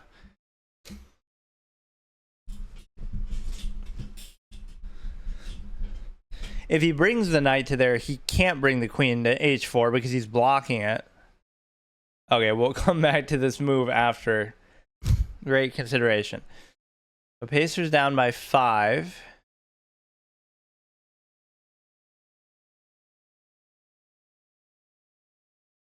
And now who's foul baiting?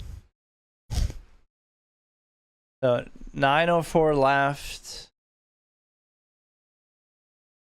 Seems like the Pacers are sort of burning out now, though. As Halliburton come out on crutches and save the day. He won't be hitting the game winner, though, because he won't be in there, which is really BS. At least give him the chance. Like, what is their offense right now? Like, they need a post up from Siakam or something. Look at these kind of crazy shots that they're doing.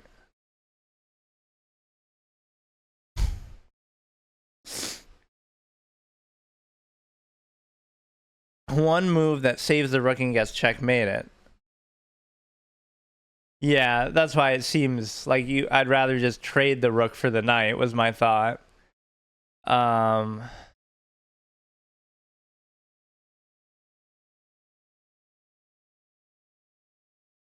McConnell's got to save the day like JJ Barea. 9 for 19 from 3 versus 5 for 23. Again, that could turn around, but it's unbelievable how bad that is. Field goal percentage is 39, but their three-point percentage is 47. Look at that stat. The Pacers are shooting 39% from the field, but they're shooting 47% from 3.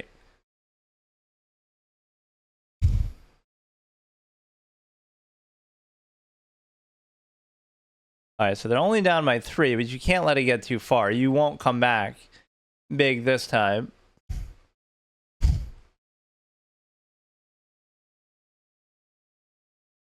Wow, see, they don't let up. They don't let up.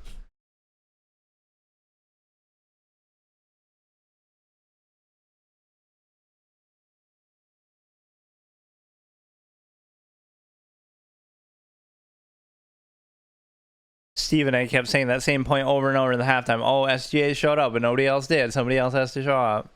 He's 1 for 6 from 3, though. Like, I want to see Siakam. Just do a proper post-up with Siakam. Nobody should really be able to check him, normally. Oh, my God. That was like a 3-on-1 that he somehow broke up. I don't know how.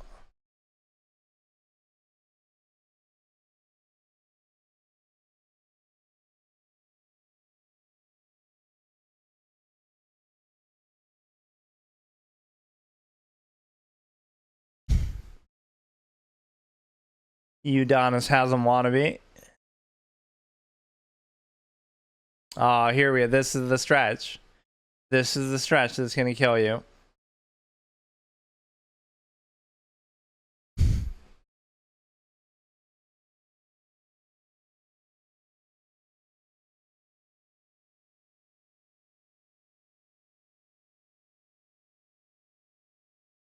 That's so stupid.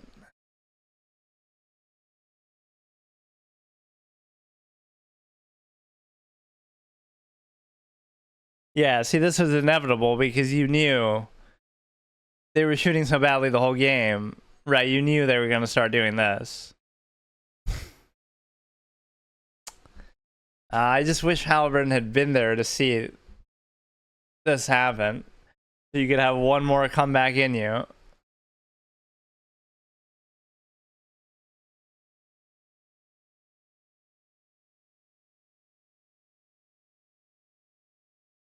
Let me think about this. I was either thinking about trading the knight, trading the rook for the knight, or, you know, you're gonna lose the rook anyway, so I can't figure it out. I'll just do it.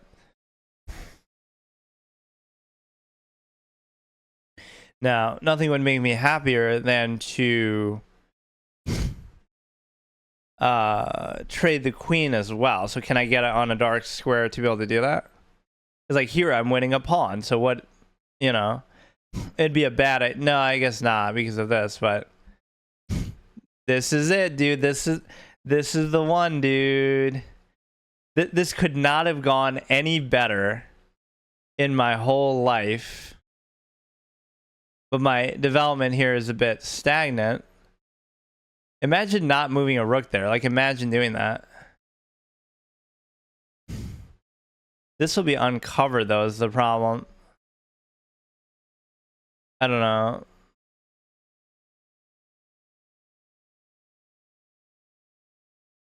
I should really... Look at... Oh, he's trolling me. I'm getting trolled. I'm getting trolled. Yo. Imagine... Look at this, dude. What is this? I have no pieces developed, and bro has 3 moves to move a rook, and he doesn't do it. Why the fuck wouldn't you go there and try to put some pressure on me? I'm getting trolled by the engine. Like, just fucking...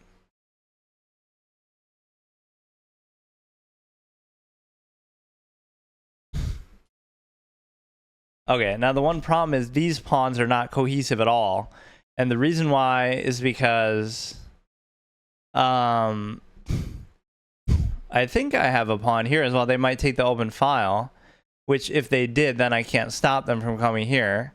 Or I I don't know.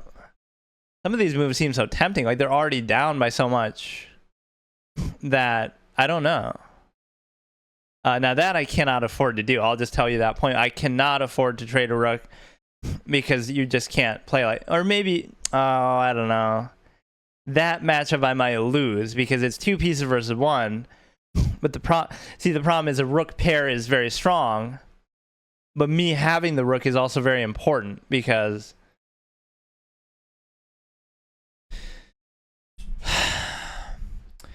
having the rook to me is very important because I feel like... I don't know how to do this. I'm gonna mess it up. That's the thing. Like, it's the right thing, but I'm gonna mess it up. Like, I don't know how to play this. I almost gotta bring like the... I don't know. Like, I need an octopus knight type thing, but I can't even get it because...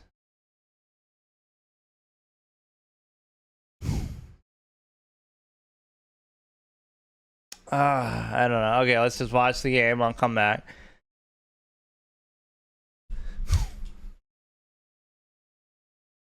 So 58, 65, 648 left in the third. And you have bot won't endgame at all. I've actually struggled against it in the endgame, though. Maybe because I get too cocky or I play too fast.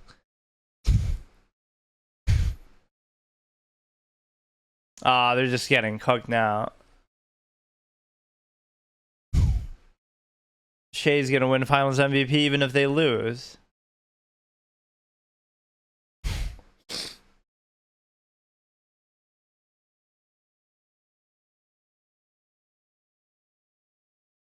He's doing like that LaMelo Ball move where he just goes in a circle. They've just totally given up. See, Chet should have easily gotten that, but he had a mismatch. He was ahead of him. Yeah, you could kind of sense that they might burn out because they were shooting so well, and now they're just...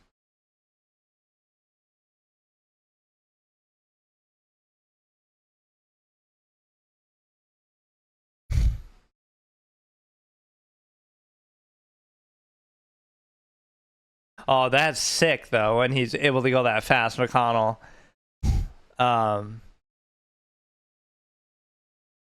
This is literally JJ Barea. That's even sort of how he would play. He would make these sort of tough, unconventional shots. I love those kind of possessions. That's like a Jason Tatum type three. You just dribble it up, you just immediately shoot a three. No strategy, no nothing, just.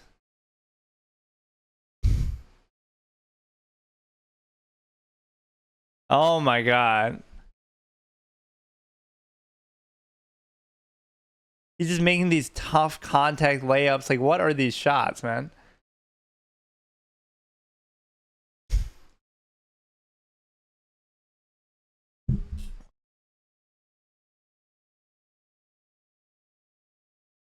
He's gonna do it again.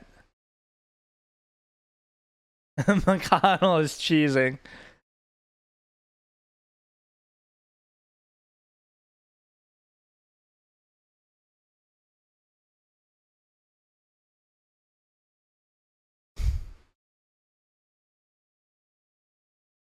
These are all tough shots. Like, that's the thing.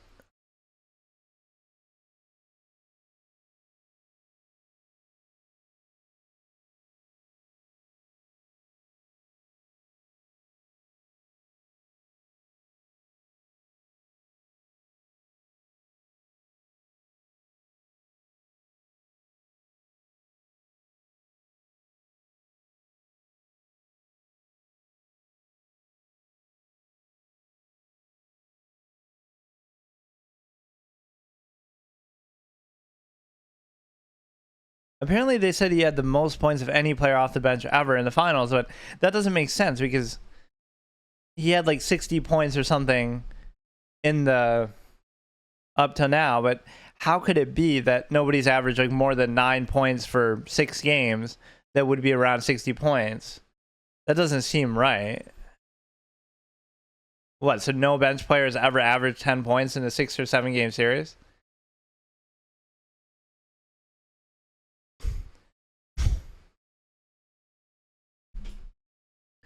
There's only 6-point game, but they're kind of. I mean, when you're relying on McConnell to carry you, you know. Wait, where did he go?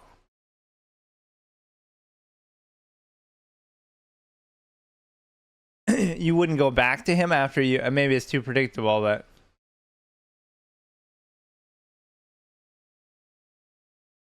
Yeah, like shoot a 3 now, McConnell. You should go to him when he's made like 8 straight.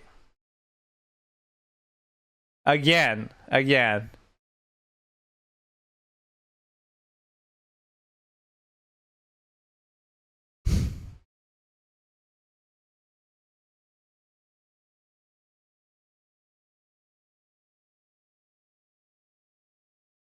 So many of these like lazy threes.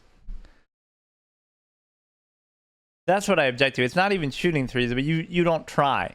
The principle is you go inside out. Like, you try to get an easy 2, and if you can't.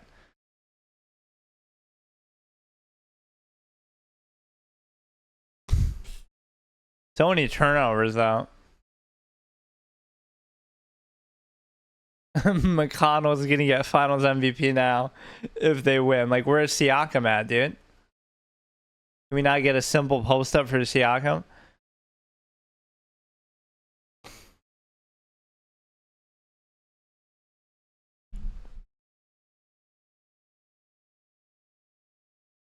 That stretch will be legendary no matter what. That was amazing.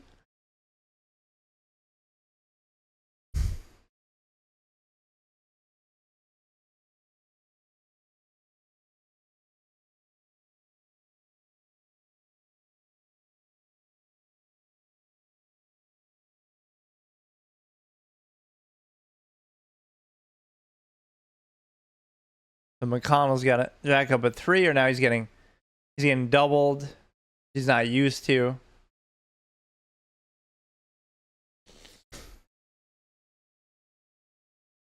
But you got to use that double to now create for somebody else.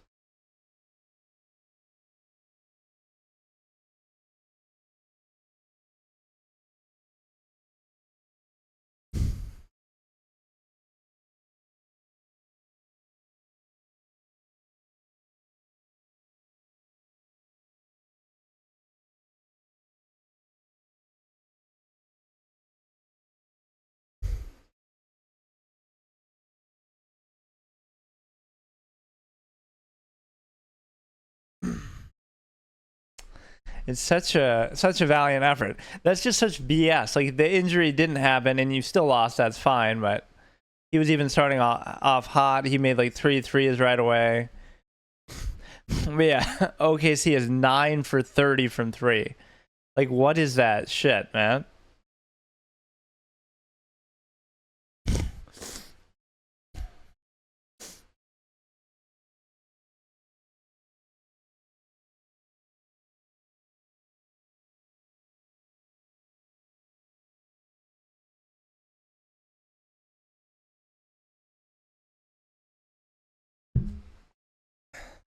Bros are so down bad that they're literally doubling TJ McConnell. That's how you know you're just fucking.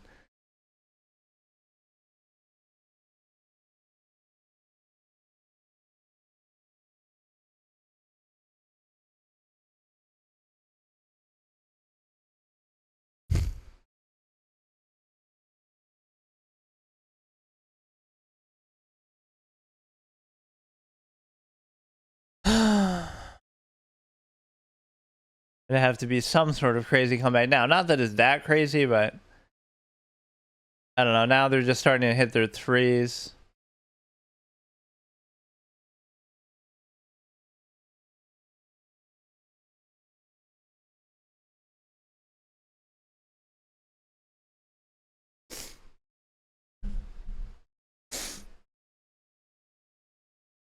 It's gonna be tough. Okay, let's see what we have here. The king is there. You got the one rook. I'm not happy with this, but what you got to do now is you got to create like some sort of impenetrable fortress. And what that means is where everything covers everything and everything blocks. So like the rook can't come here, here, let's say. And the pawns could be covered by the king. So maybe the knight wants to stay there. And then this pawn is covered. And then if the bishop is here, like, I don't know what this is where I just get lazy though. See, I can't play. Like, bring the rook to the open file, but what are you going to... Okay. Okay. The problem with this is it'll create another open file. That's why. Right, it'll create... If I raise this, he comes down. So that's a good move because the goal with this is to stop the thing.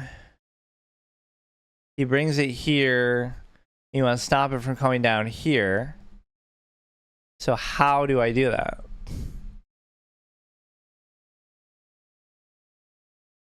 Okay. Good way to you could teleport pieces. Yeah, you can kind of do that. Jump ahead to like where you want it to be ideally, and then figure out how to get it there.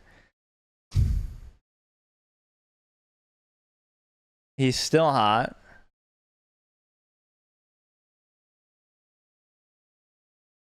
He must have not missed a shot in the third quarter, so he probably should be shooting threes now too. Last 12 for Indiana.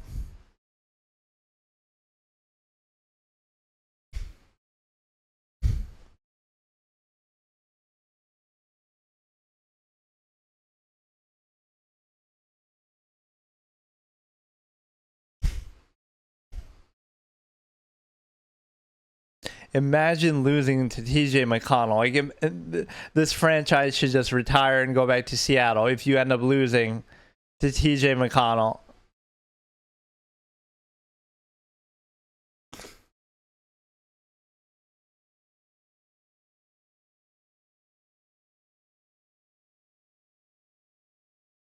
It's still 11. It's going to be virtually impossible to do this, but they've done the impossible all postseason, but it's just hard.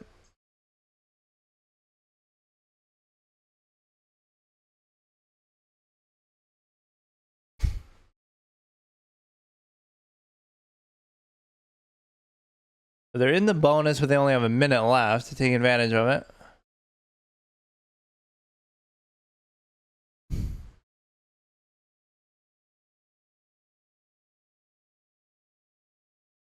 Yeah, Siakam hasn't done anything though. Like can Siakam actually play the game? Yeah, still only 4 turnovers.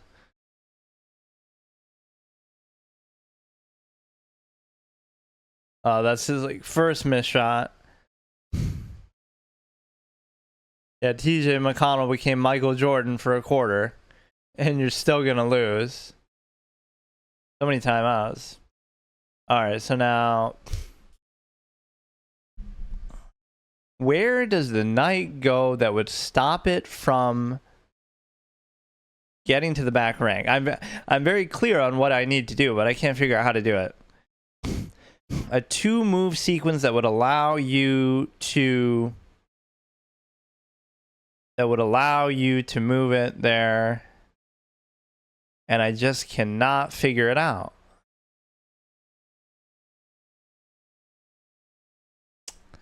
Impossible. Let's say I move the king. Okay, I move the king. He moves the rook to the open file, or whatever. He pushes the knight out. Then he moves the rook to the open file. I guess that's fine. Why shouldn't that work? Fuck the knight. You're gonna do it. Why are you moving the king? Like, why are you moving the king, man?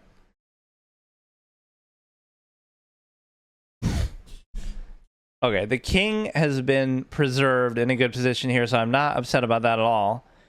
The pawns are a little bit nonsensical, though. See, because what happens is this pawn could be problematic for me, because I don't want this file to open.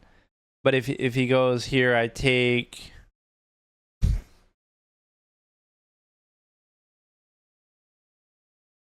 Oh my god. Yeah, which game is more intense, me versus Stockfish 6 or this?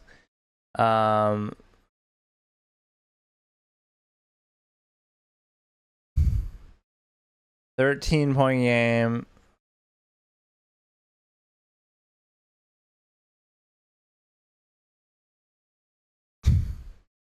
You could hit a 3 here. Let TJ McConnell just jack up a 3.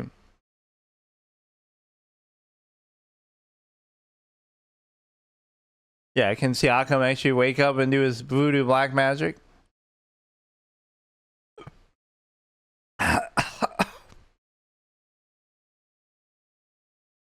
Why was Shea just like waiting that long?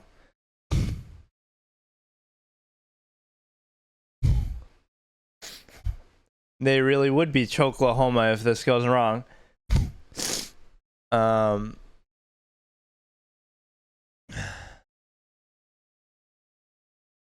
There's no logical way to do these pawns because it's almost like I wanted to go there and then still cover this pawn where it's at, but then it's gonna cock block me of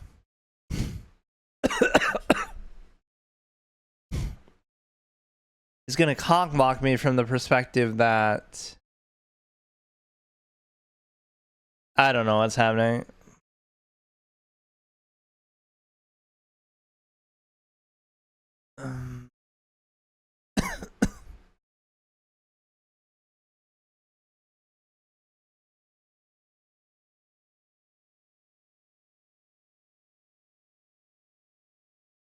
I just can't I cannot figure it out.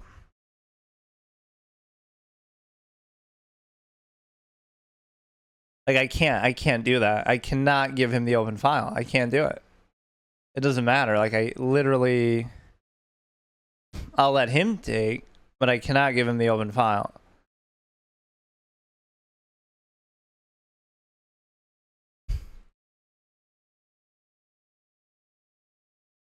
And give a check here. The king is going to be relatively comfortable. So if he takes, I take, I'm fine with that. Although I don't know what to do with this with the This is actually pretty good because that's being double attacked. So if you take, oh, but I don't know. If I go here, you create like a dark square thing. But this pawn is going to be fucked. But how do you get to the... I don't know. I'm not good at end games. I can't play them. I'm just not good. Like I can't make sense of it. Now I'll bring this, and then he should never be able to get to that. If he does this, I take. Like I don't care. Like this is it, dude. This is the best I can do. I don't know what the fuck it does, but I don't care. Like what's he really gonna do? Like I'd love to see what you could even possibly do. And now you have to sometimes not back away with the king. You have to be a little aggressive with the king. Easy game, dozen ways to win. I don't find it easy at all, though. Or I just kind of get bored because the end game does seem so stale. Like you go here or something. I don't know. This square is pretty safe, right? I don't see how they really put too much pressure. This is covering this forever. This should be safe.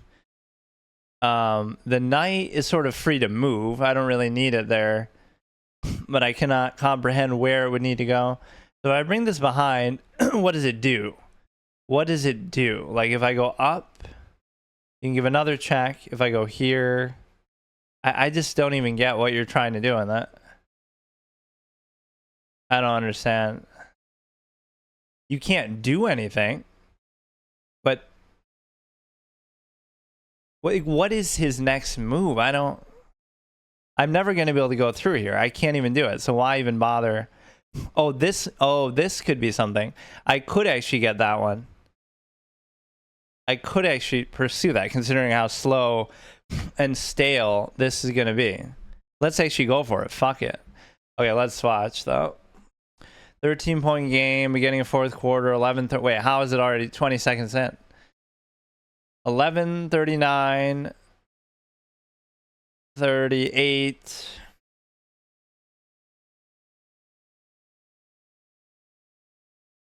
Oh, man. They'd really have to choke, or again, McConnell would have to go Super Saiyan God mode. You got to give SGA his props, though, regardless of the free throws and stuff. He's obviously the best player, which makes it more impressive in a way. A 68-win team with the MVP, but this team is so balanced that it's able to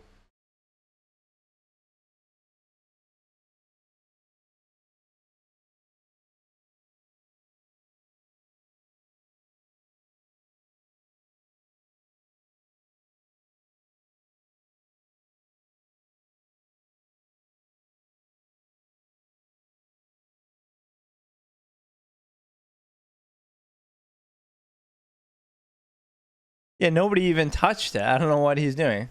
He just loses it. He flops hard. Nim hard, more like flop hard. Let's see what we got. So I'll move the king all the way there and try to do something. I don't see what he's able to do. And this is covered by the... This is covered by the knight. The question is the knight itself isn't covered. So what if I...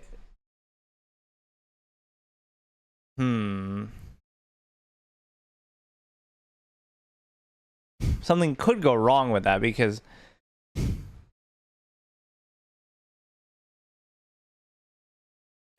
you could like attack the thing here. You can give a check, but so only if he goes there specifically. So in a weird way, you are covering it, but if the king attacks it, I have trouble. What is he doing? That's what you got to be worried about, right? You got to understand. If you attack this and then you push out the knight, which is very hard to do, to be fair, but if you push out the knight that isn't covered, it could be a problem. If I raise the pawn, what happens? Then this one becomes vulnerable.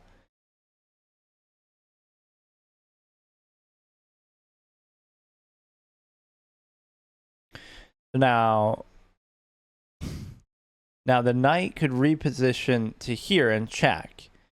But the problem with that move is that now this pawn. See, can I do this move or not? That's my only question. Can I do this move? And now I don't understand, because you could go here and then you could go there, but you can't.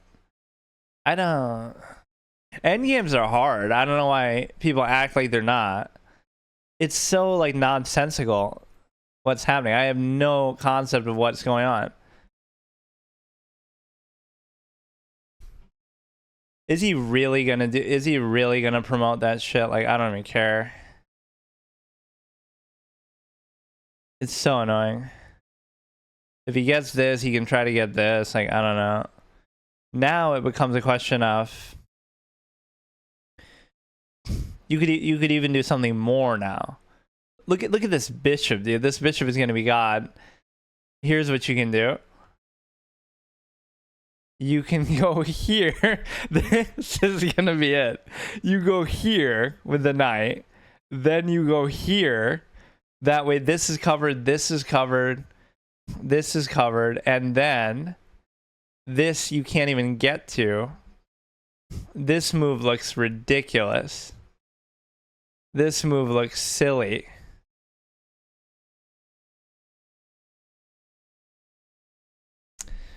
Okay, dude. Like, this is a GM level thing that I'm doing. Like, these sort of unstoppable pieces. I still don't know how you're going to necessarily win this, but I got to get the king involved.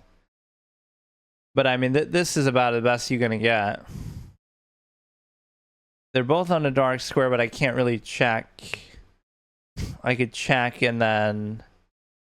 there's a lot of like repetitive stuff that happen. Like, this looks very good. And the thing is, you could certainly do something like that. You could even keep sitting it here. I mean, it effectively serves the same purpose. But it allows you to... Something with this I could maybe try to do, but... Okay, let's go back to that.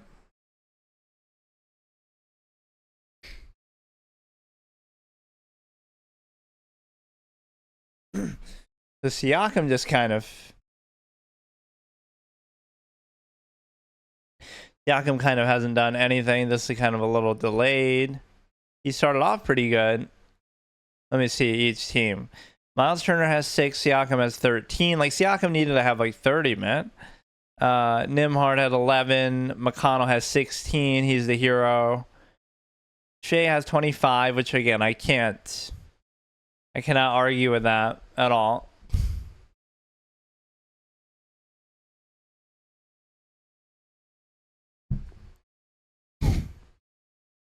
It's still doable, 16, but it's gonna be tough, man.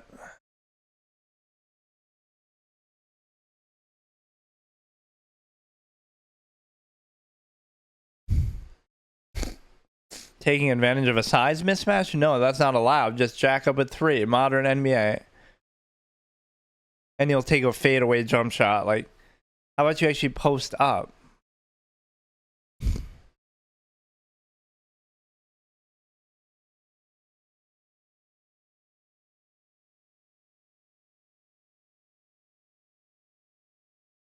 Yeah, just give it to McConnell every time. He's got to be the bootleg Halliburton.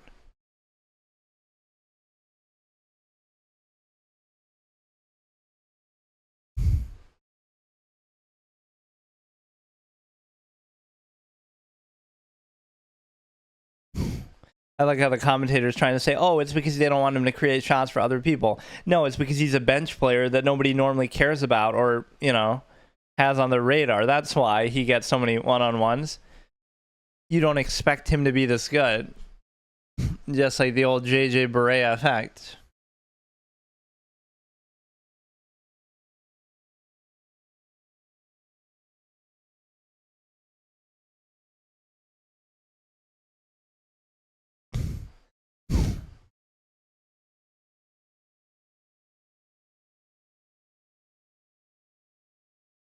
Shea has like this weird shifty kind of movement. Like he's not that fast, but he's like, all his movements are like very exaggerated, which partly plays into the whole flopping thing. And I hate that, oh, he's a point guard. He's a shooting guard. Like, everything about how he plays right? Is like a shooting guard, even his size.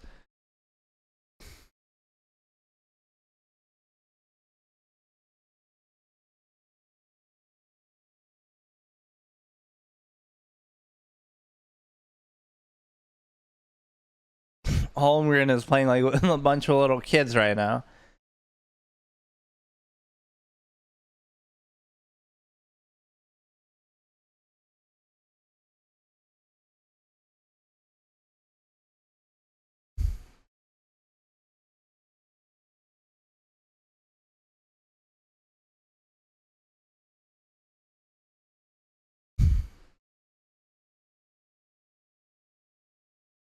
I mean, we'd love to see another comeback, but that's fine. I just feel bad that Tyrese wasn't there. Not that you would even necessarily have won because of it, but let's try to figure out a path here. The knight has to give me something to work with here. And that is, you know, attack like a pawn. Right, that doesn't do anything.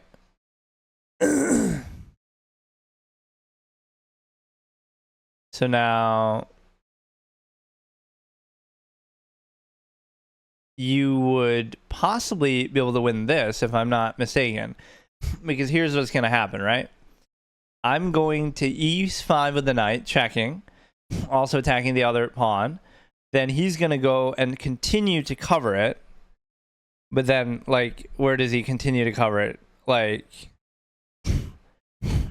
wherever he continues to cover it, I should be able to check on the dark square with the thing. I mean, it's worth a shot anyway. Now I can check on a dark square. The problem is you're kind of letting him through. You're letting him, well, he can kind of go through anyway, though. I'm letting his king kind of go too deep in my territory, which you might think he shouldn't really necessarily even want to do that. But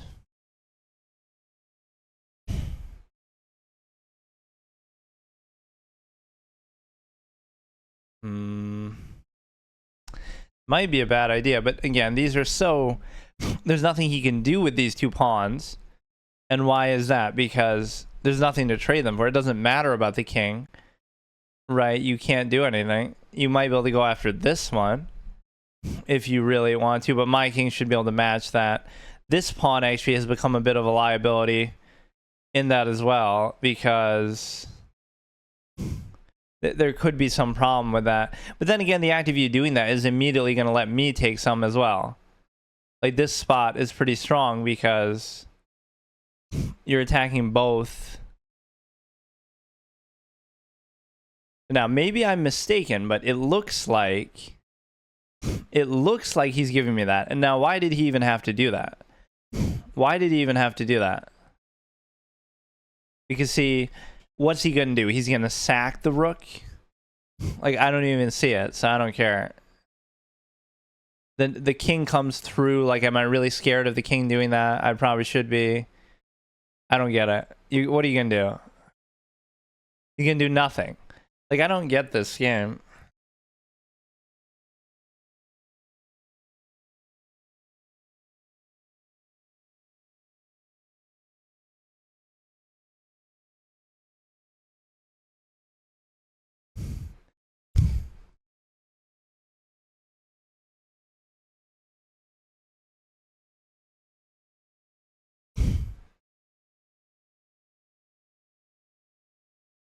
Now, the only problem is this pawn. Right? This pawn is very vulnerable, and so it makes it a problem for me to cover this. If I go here, he brings the rook, and then he brings the rook to here to attack that.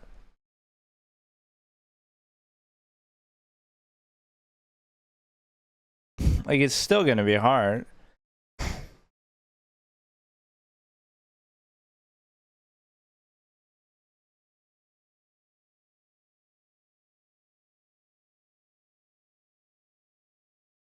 Okay, here we go. 68 to 89. 804, 803, left in the fourth.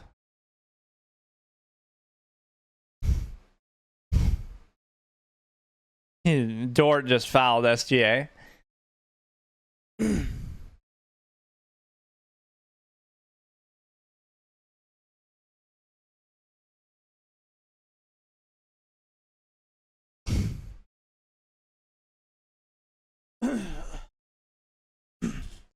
So Indiana shot 10 for 15, and so is OKC from there.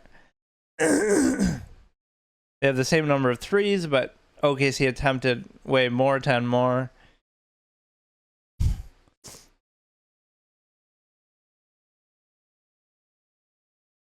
It's kind of a boring outcome because it should have been the outcome, but obviously you go all the way to game 7 just to do this. So the league got their game 7, but now they don't give a shit. That shows you how hard it is, man. You have these Cinderella story, underdog stories, but this is, you still, after all that, you still couldn't do it.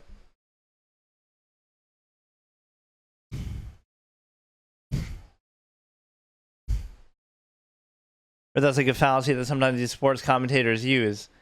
Like, I mean, they just can't even score anymore. This last 9 field goals.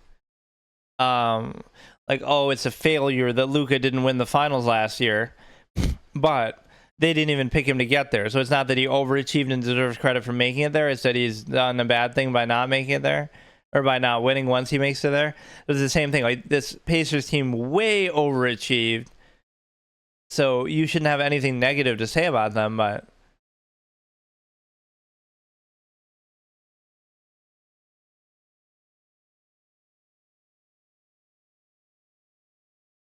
TJ McConnell locking up Shea. You know, okay, so you could get cocky and just keep jacking up threes, but even if you do, Shea played really well, though. He really would put pressure when needed. He played like an MVP this game. Siakam just didn't get the ball enough. Guy was doing like a 2K animation, just jerking it over and over, pump faking.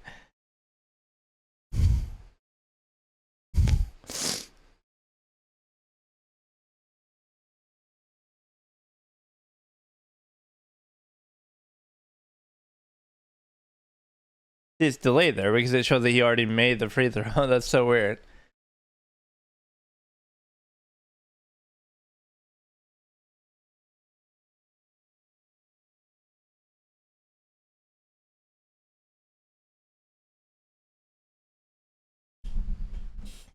Really comparing them to Steph and Clay. These commentators are out of pocket. 18-point game, which, oh god, 19.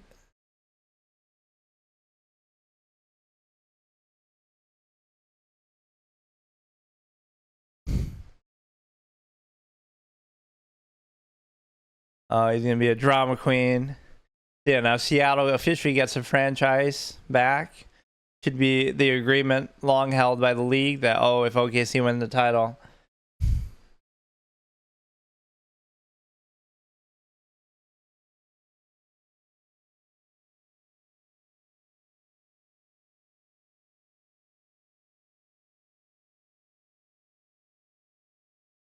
this is getting a little bit boring, but let's see one more epic comeback.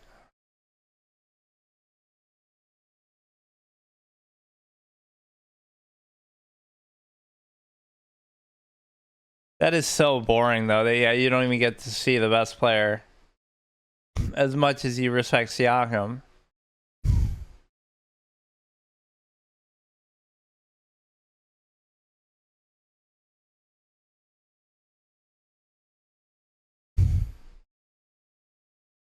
That was some sort of a travel. And that was a nice trick shot kind of thing.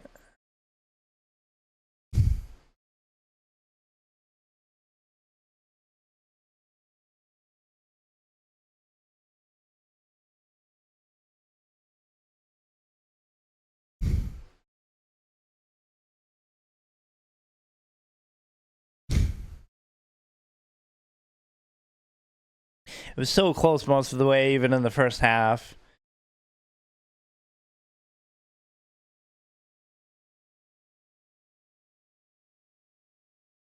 It was so weird. Like, you know, he gets injured like game 5, he plays badly. Then game 6, he plays well and wins. Then he gets injured again. Almost like it is scripted that way.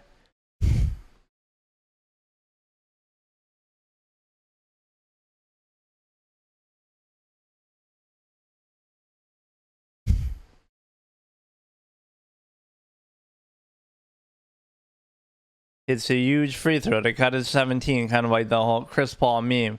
It's a huge 3 to cut it to 42 or whatever.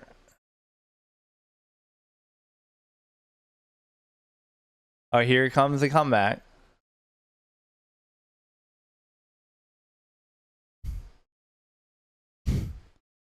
That was good. Tenacious defense.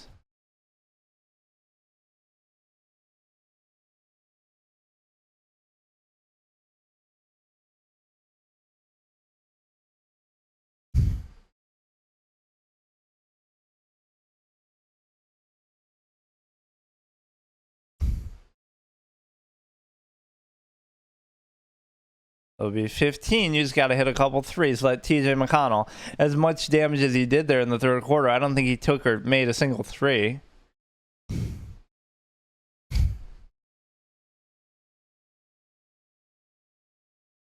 And Jim Carrey looks kind of defeated, though.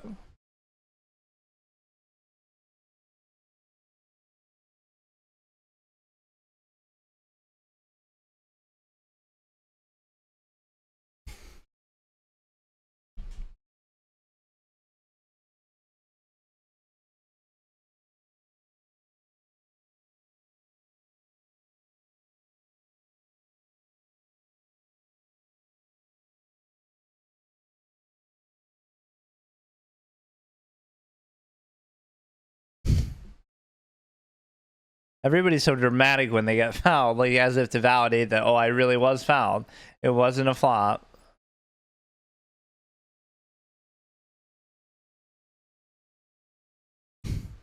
Another defensive demon counter.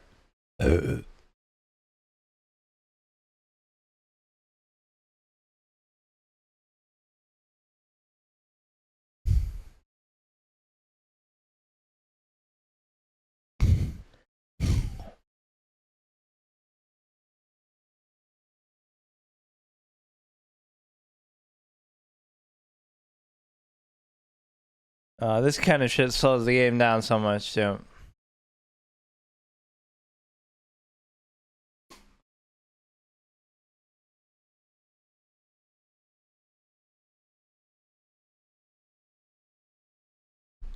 Driving Richard Jefferson insane talking to himself.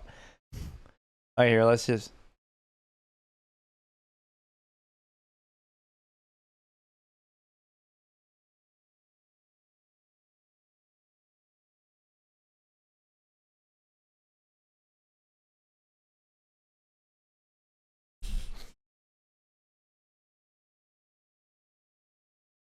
Nothing to save your challenges for, really.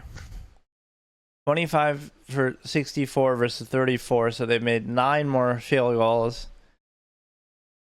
And Bill Russell, Finals MVP, which is ironic because he technically has 0 of them because the award didn't exist, but no doubt he would have won at least 6 or 7 probably. Sam Jones would have got a couple. A whole, you know, dominant cast of great talent that he had.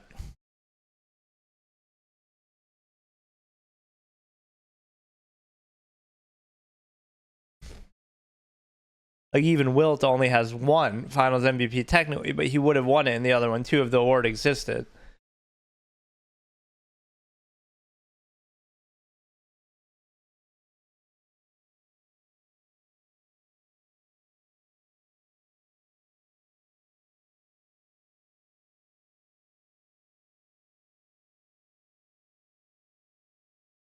At 16, you just got to hit a couple of threes here. It's not really undoable.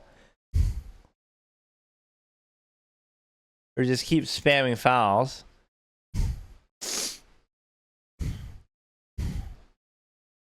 That's what you should always do. Go in as if you're going to get a foul or score, and then pass it out.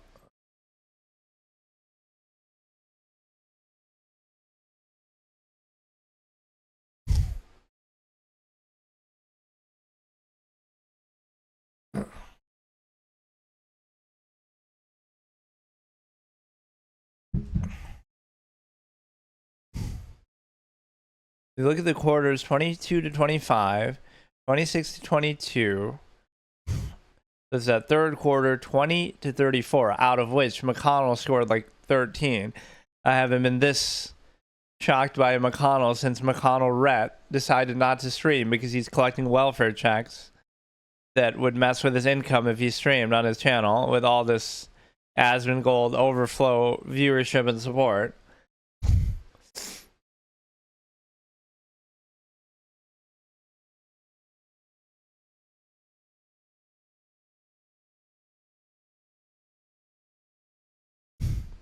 You know, OKC just needs to jack up threes the rest of the way and not do anything, but they keep getting fouled too much is the problem. –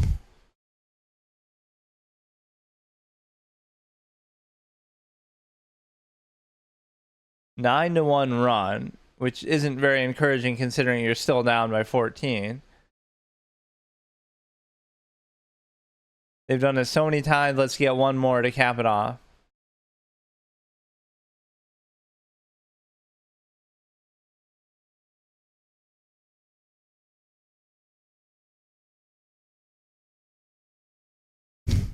Or the temptation becomes to kill clock, but then you won't get good shots or any. Yeah, see, they'll keep jacking up threes. If you just hit a couple threes, hit like 2 threes, and it's manageable.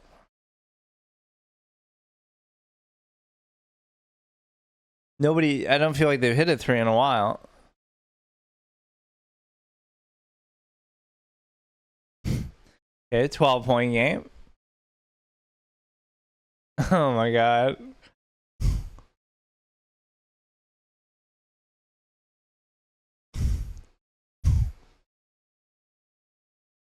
That's what the coach will say for OKC. Just keep shooting threes, like fucking. Okay, this position is difficult because he can target this pawn, and there isn't anything I can do about it. So he might win off the back of that, or you know.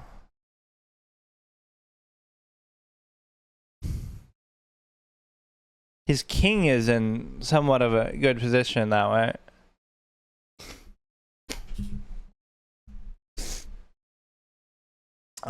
See, because if the knight goes to like h4, then he can bring the rook to attack it, and that pawn is not going to happen either. So I actually have no idea what to do with that. That one pawn is going to fuck it up.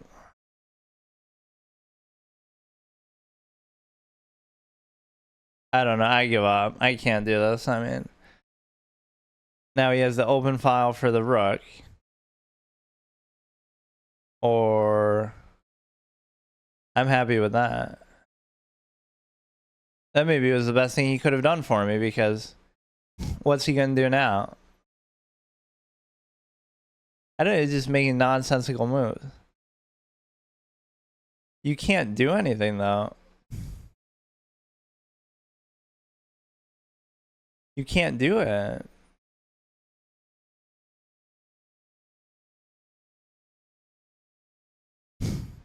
I mean, this should be now easy, but I don't.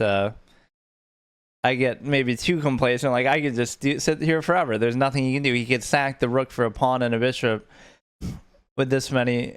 Oh no! But that lets him get under at least somewhat. I still don't see what it does though. Oh god, I'm gonna blunder my knight. Oh no.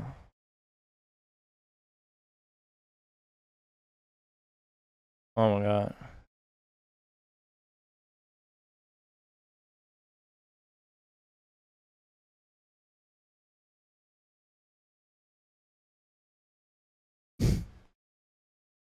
Okay, let me save that. Let's see what we have. Okay, it's 93, 14-point game. Just start jacking up threes. I mean, that's all this league's good for anymore. Look how overextended the Pacers are defending, though. Yeah, and I get it. Take a three. Or they're getting bailed out with fouls a little bit.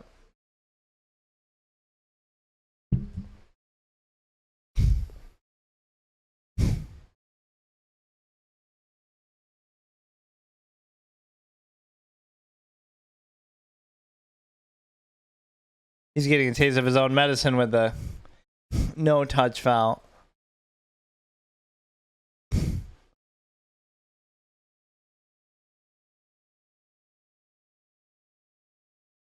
Challenge. Okay, let me go here.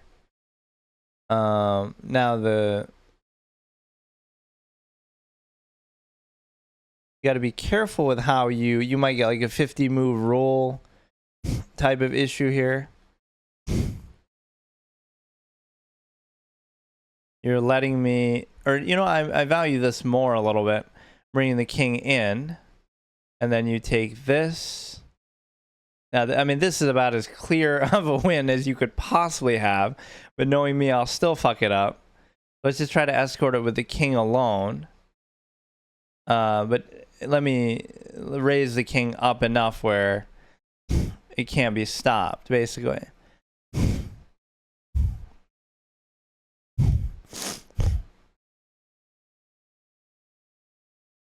And now his king can't do anything. But then again, it won't work because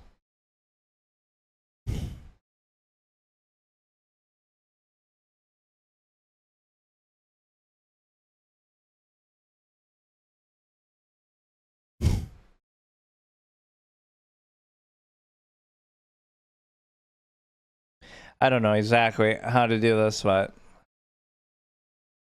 that I don't like losing this one either, but it feels kind of like the natural thing to still do.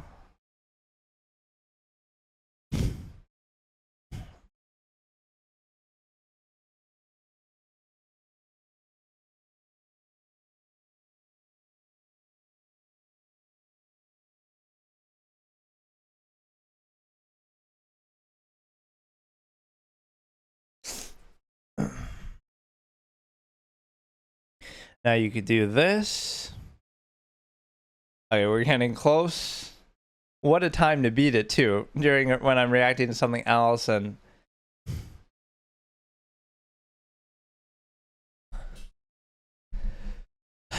so 12, they just kind of gave up shooting threes though, as much as I complain about how much that happens.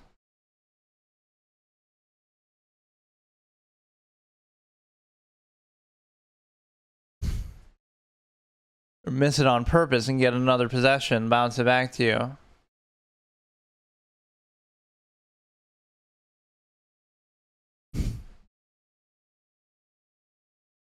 Okay, now we go here, and then the problem with that is you could check.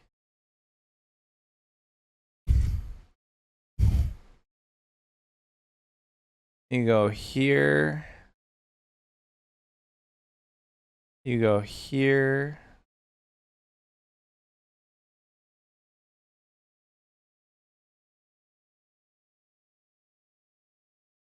He won't even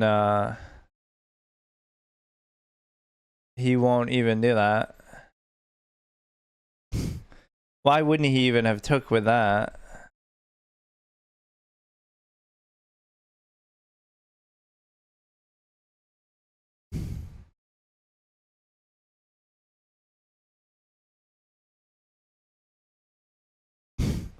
Or it could turn into some stupid forced stalemate. Oh god, that would be insane. Right, because I'm overextending now. He'll like sack the thing. He'll sack the rook or something stupid.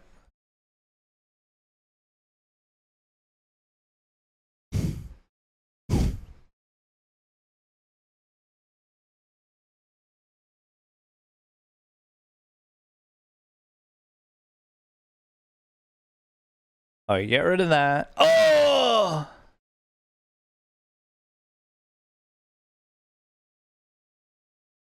Alright. You know what, dude? It's okay. It's okay, dude.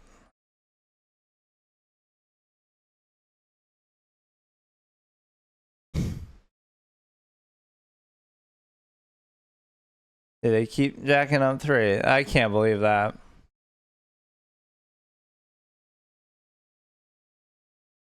Like it knows to do that too, which I can't blame it.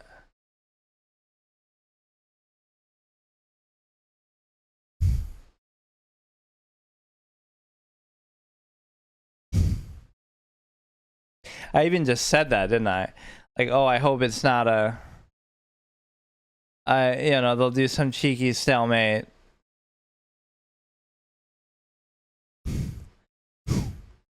So don't take it and just do literally anything else. It's that rush. Like, I don't take my time. That's the problem that I have. What is all this? I mean, that I'm okay with that, dude. Like, I'll do it again. It's so stupid. Like, what am I doing?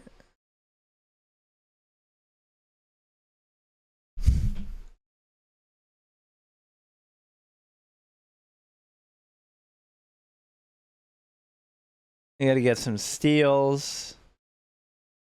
12-point game. I mean, the pace. Thunder have really struggled to score here.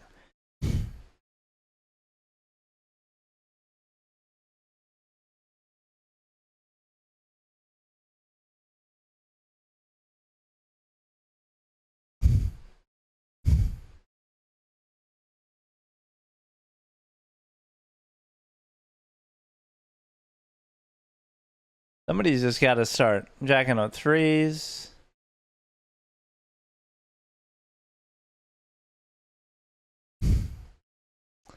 Oh my god.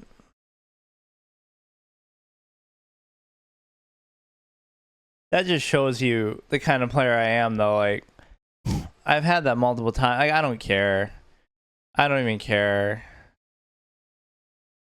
It just doesn't matter to me.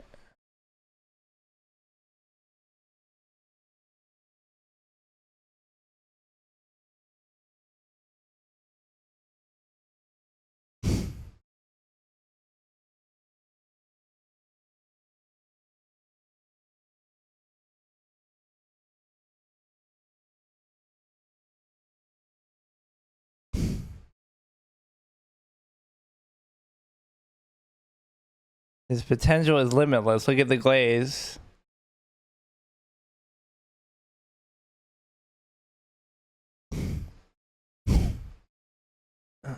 It wasn't even like time pressure. Like, there is no time, so unlike what we're seeing with the Pacers here.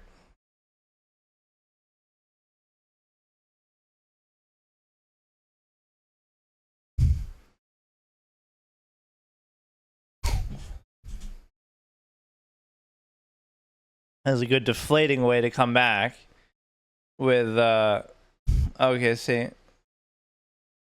But then you get it right back too. Yeah, you got to just start shooting 3s now. Get like a couple steals. SGA seems like he's showboating almost a little bit. He's taking these weird shots.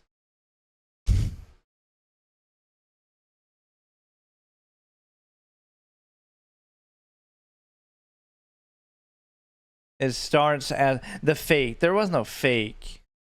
Neesmith went for the fake. He's at half court. What do you mean?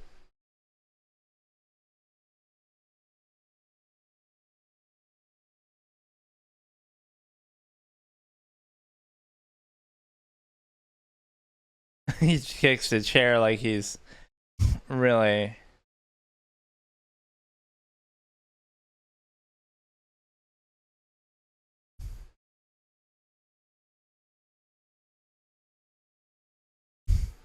It starts and ends how you'd expect with fucking free throws.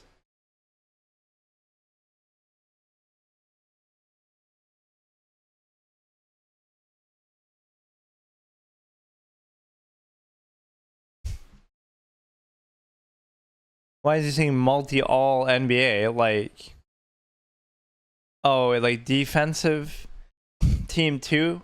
Because he's saying like, oh, this season he's made all NBA multiple times. It's just a foul fiesta.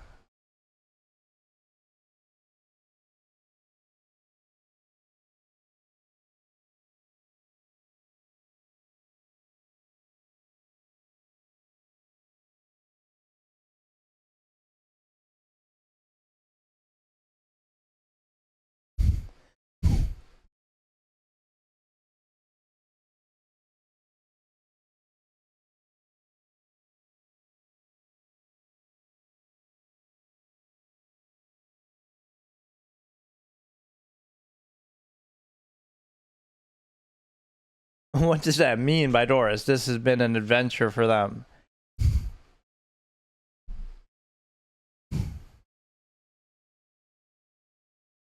Gotta get a couple steals.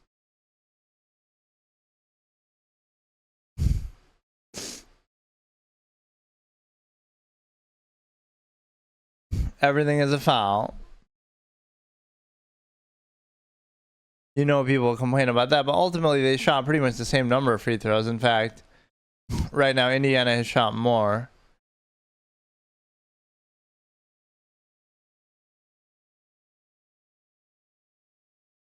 Unless we just start missing free throws.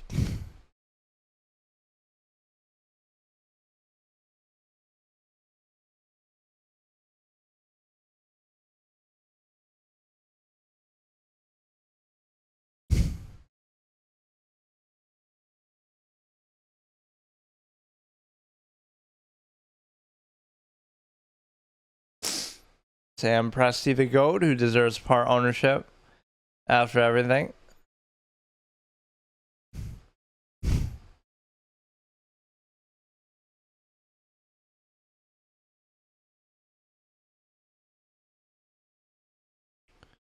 I like how scared you still are of the Pacers, though, with their weird voodoo magic, but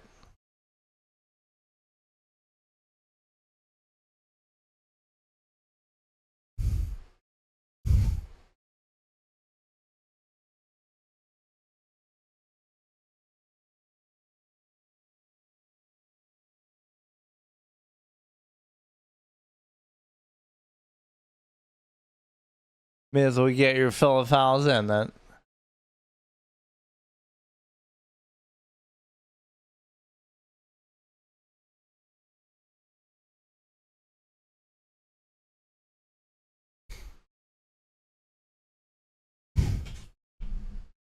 Now you're glazing one of the best defenses ever. Like,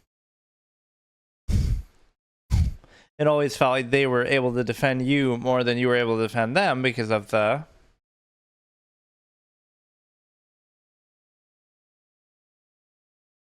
whole foul touchiness. You know, people are going to complain about the fouls, but same thing sort of happened in Denver. Denver was up, and then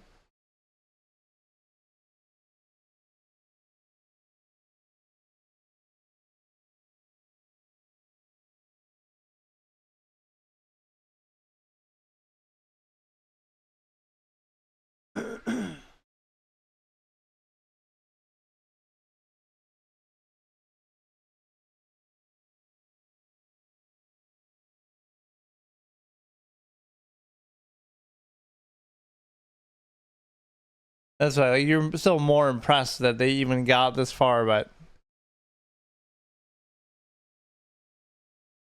they were up 2-1, right? You had so many chances.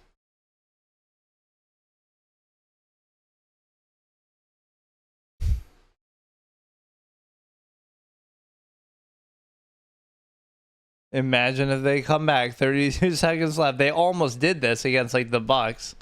It was like a 9-point game with like something crazy little left.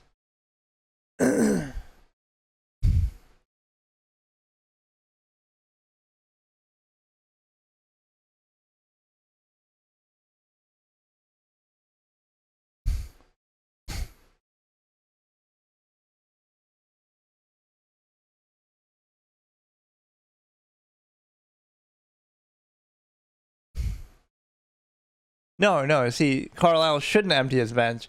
Still give us the pretense that you're going to jack up threes and make a comeback with 30 seconds left. Don't do that.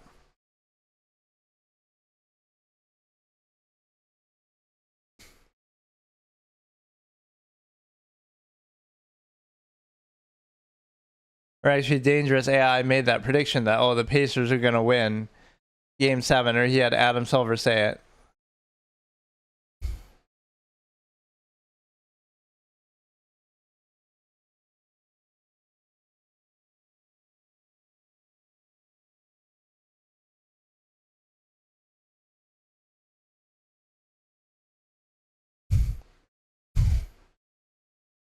Matherin is salty.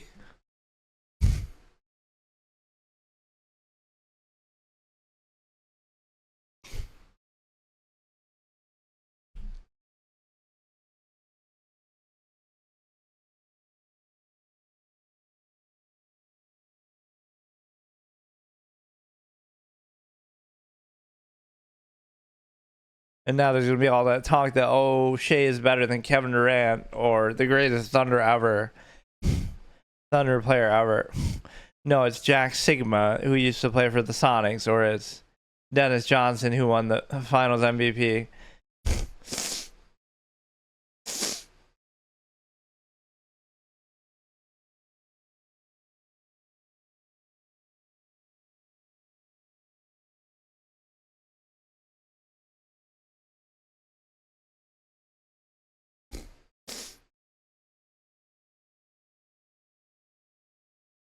TJ McConnell, very unhappy.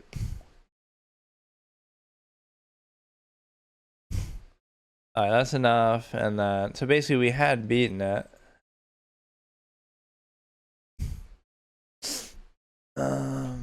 We had beaten it as cleanly as you possibly can.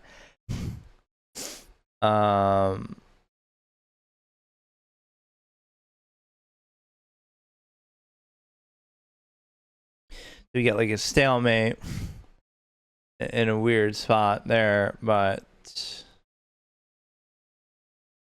some of this development is going to be hard to do for like the knight. Some of these pawns almost have to go.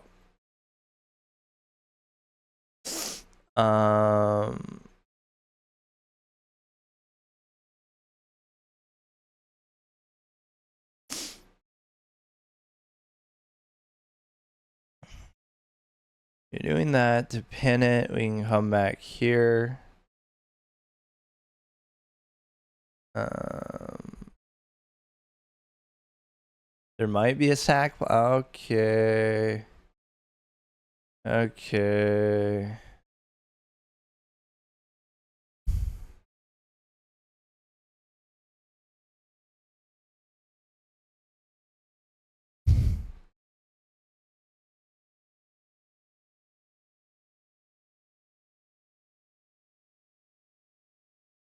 Surprised he didn't take it there. What is this?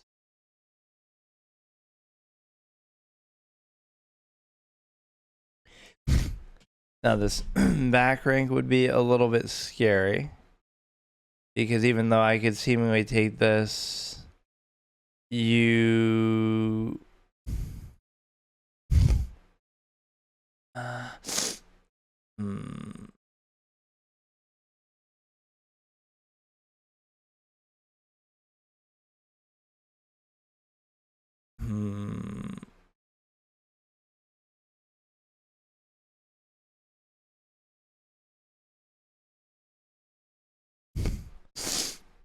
that, what does that change you when you go here, forcing me to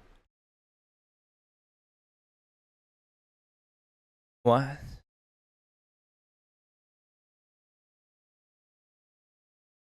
Did they really have some sort of mate? Like, why did he even do that?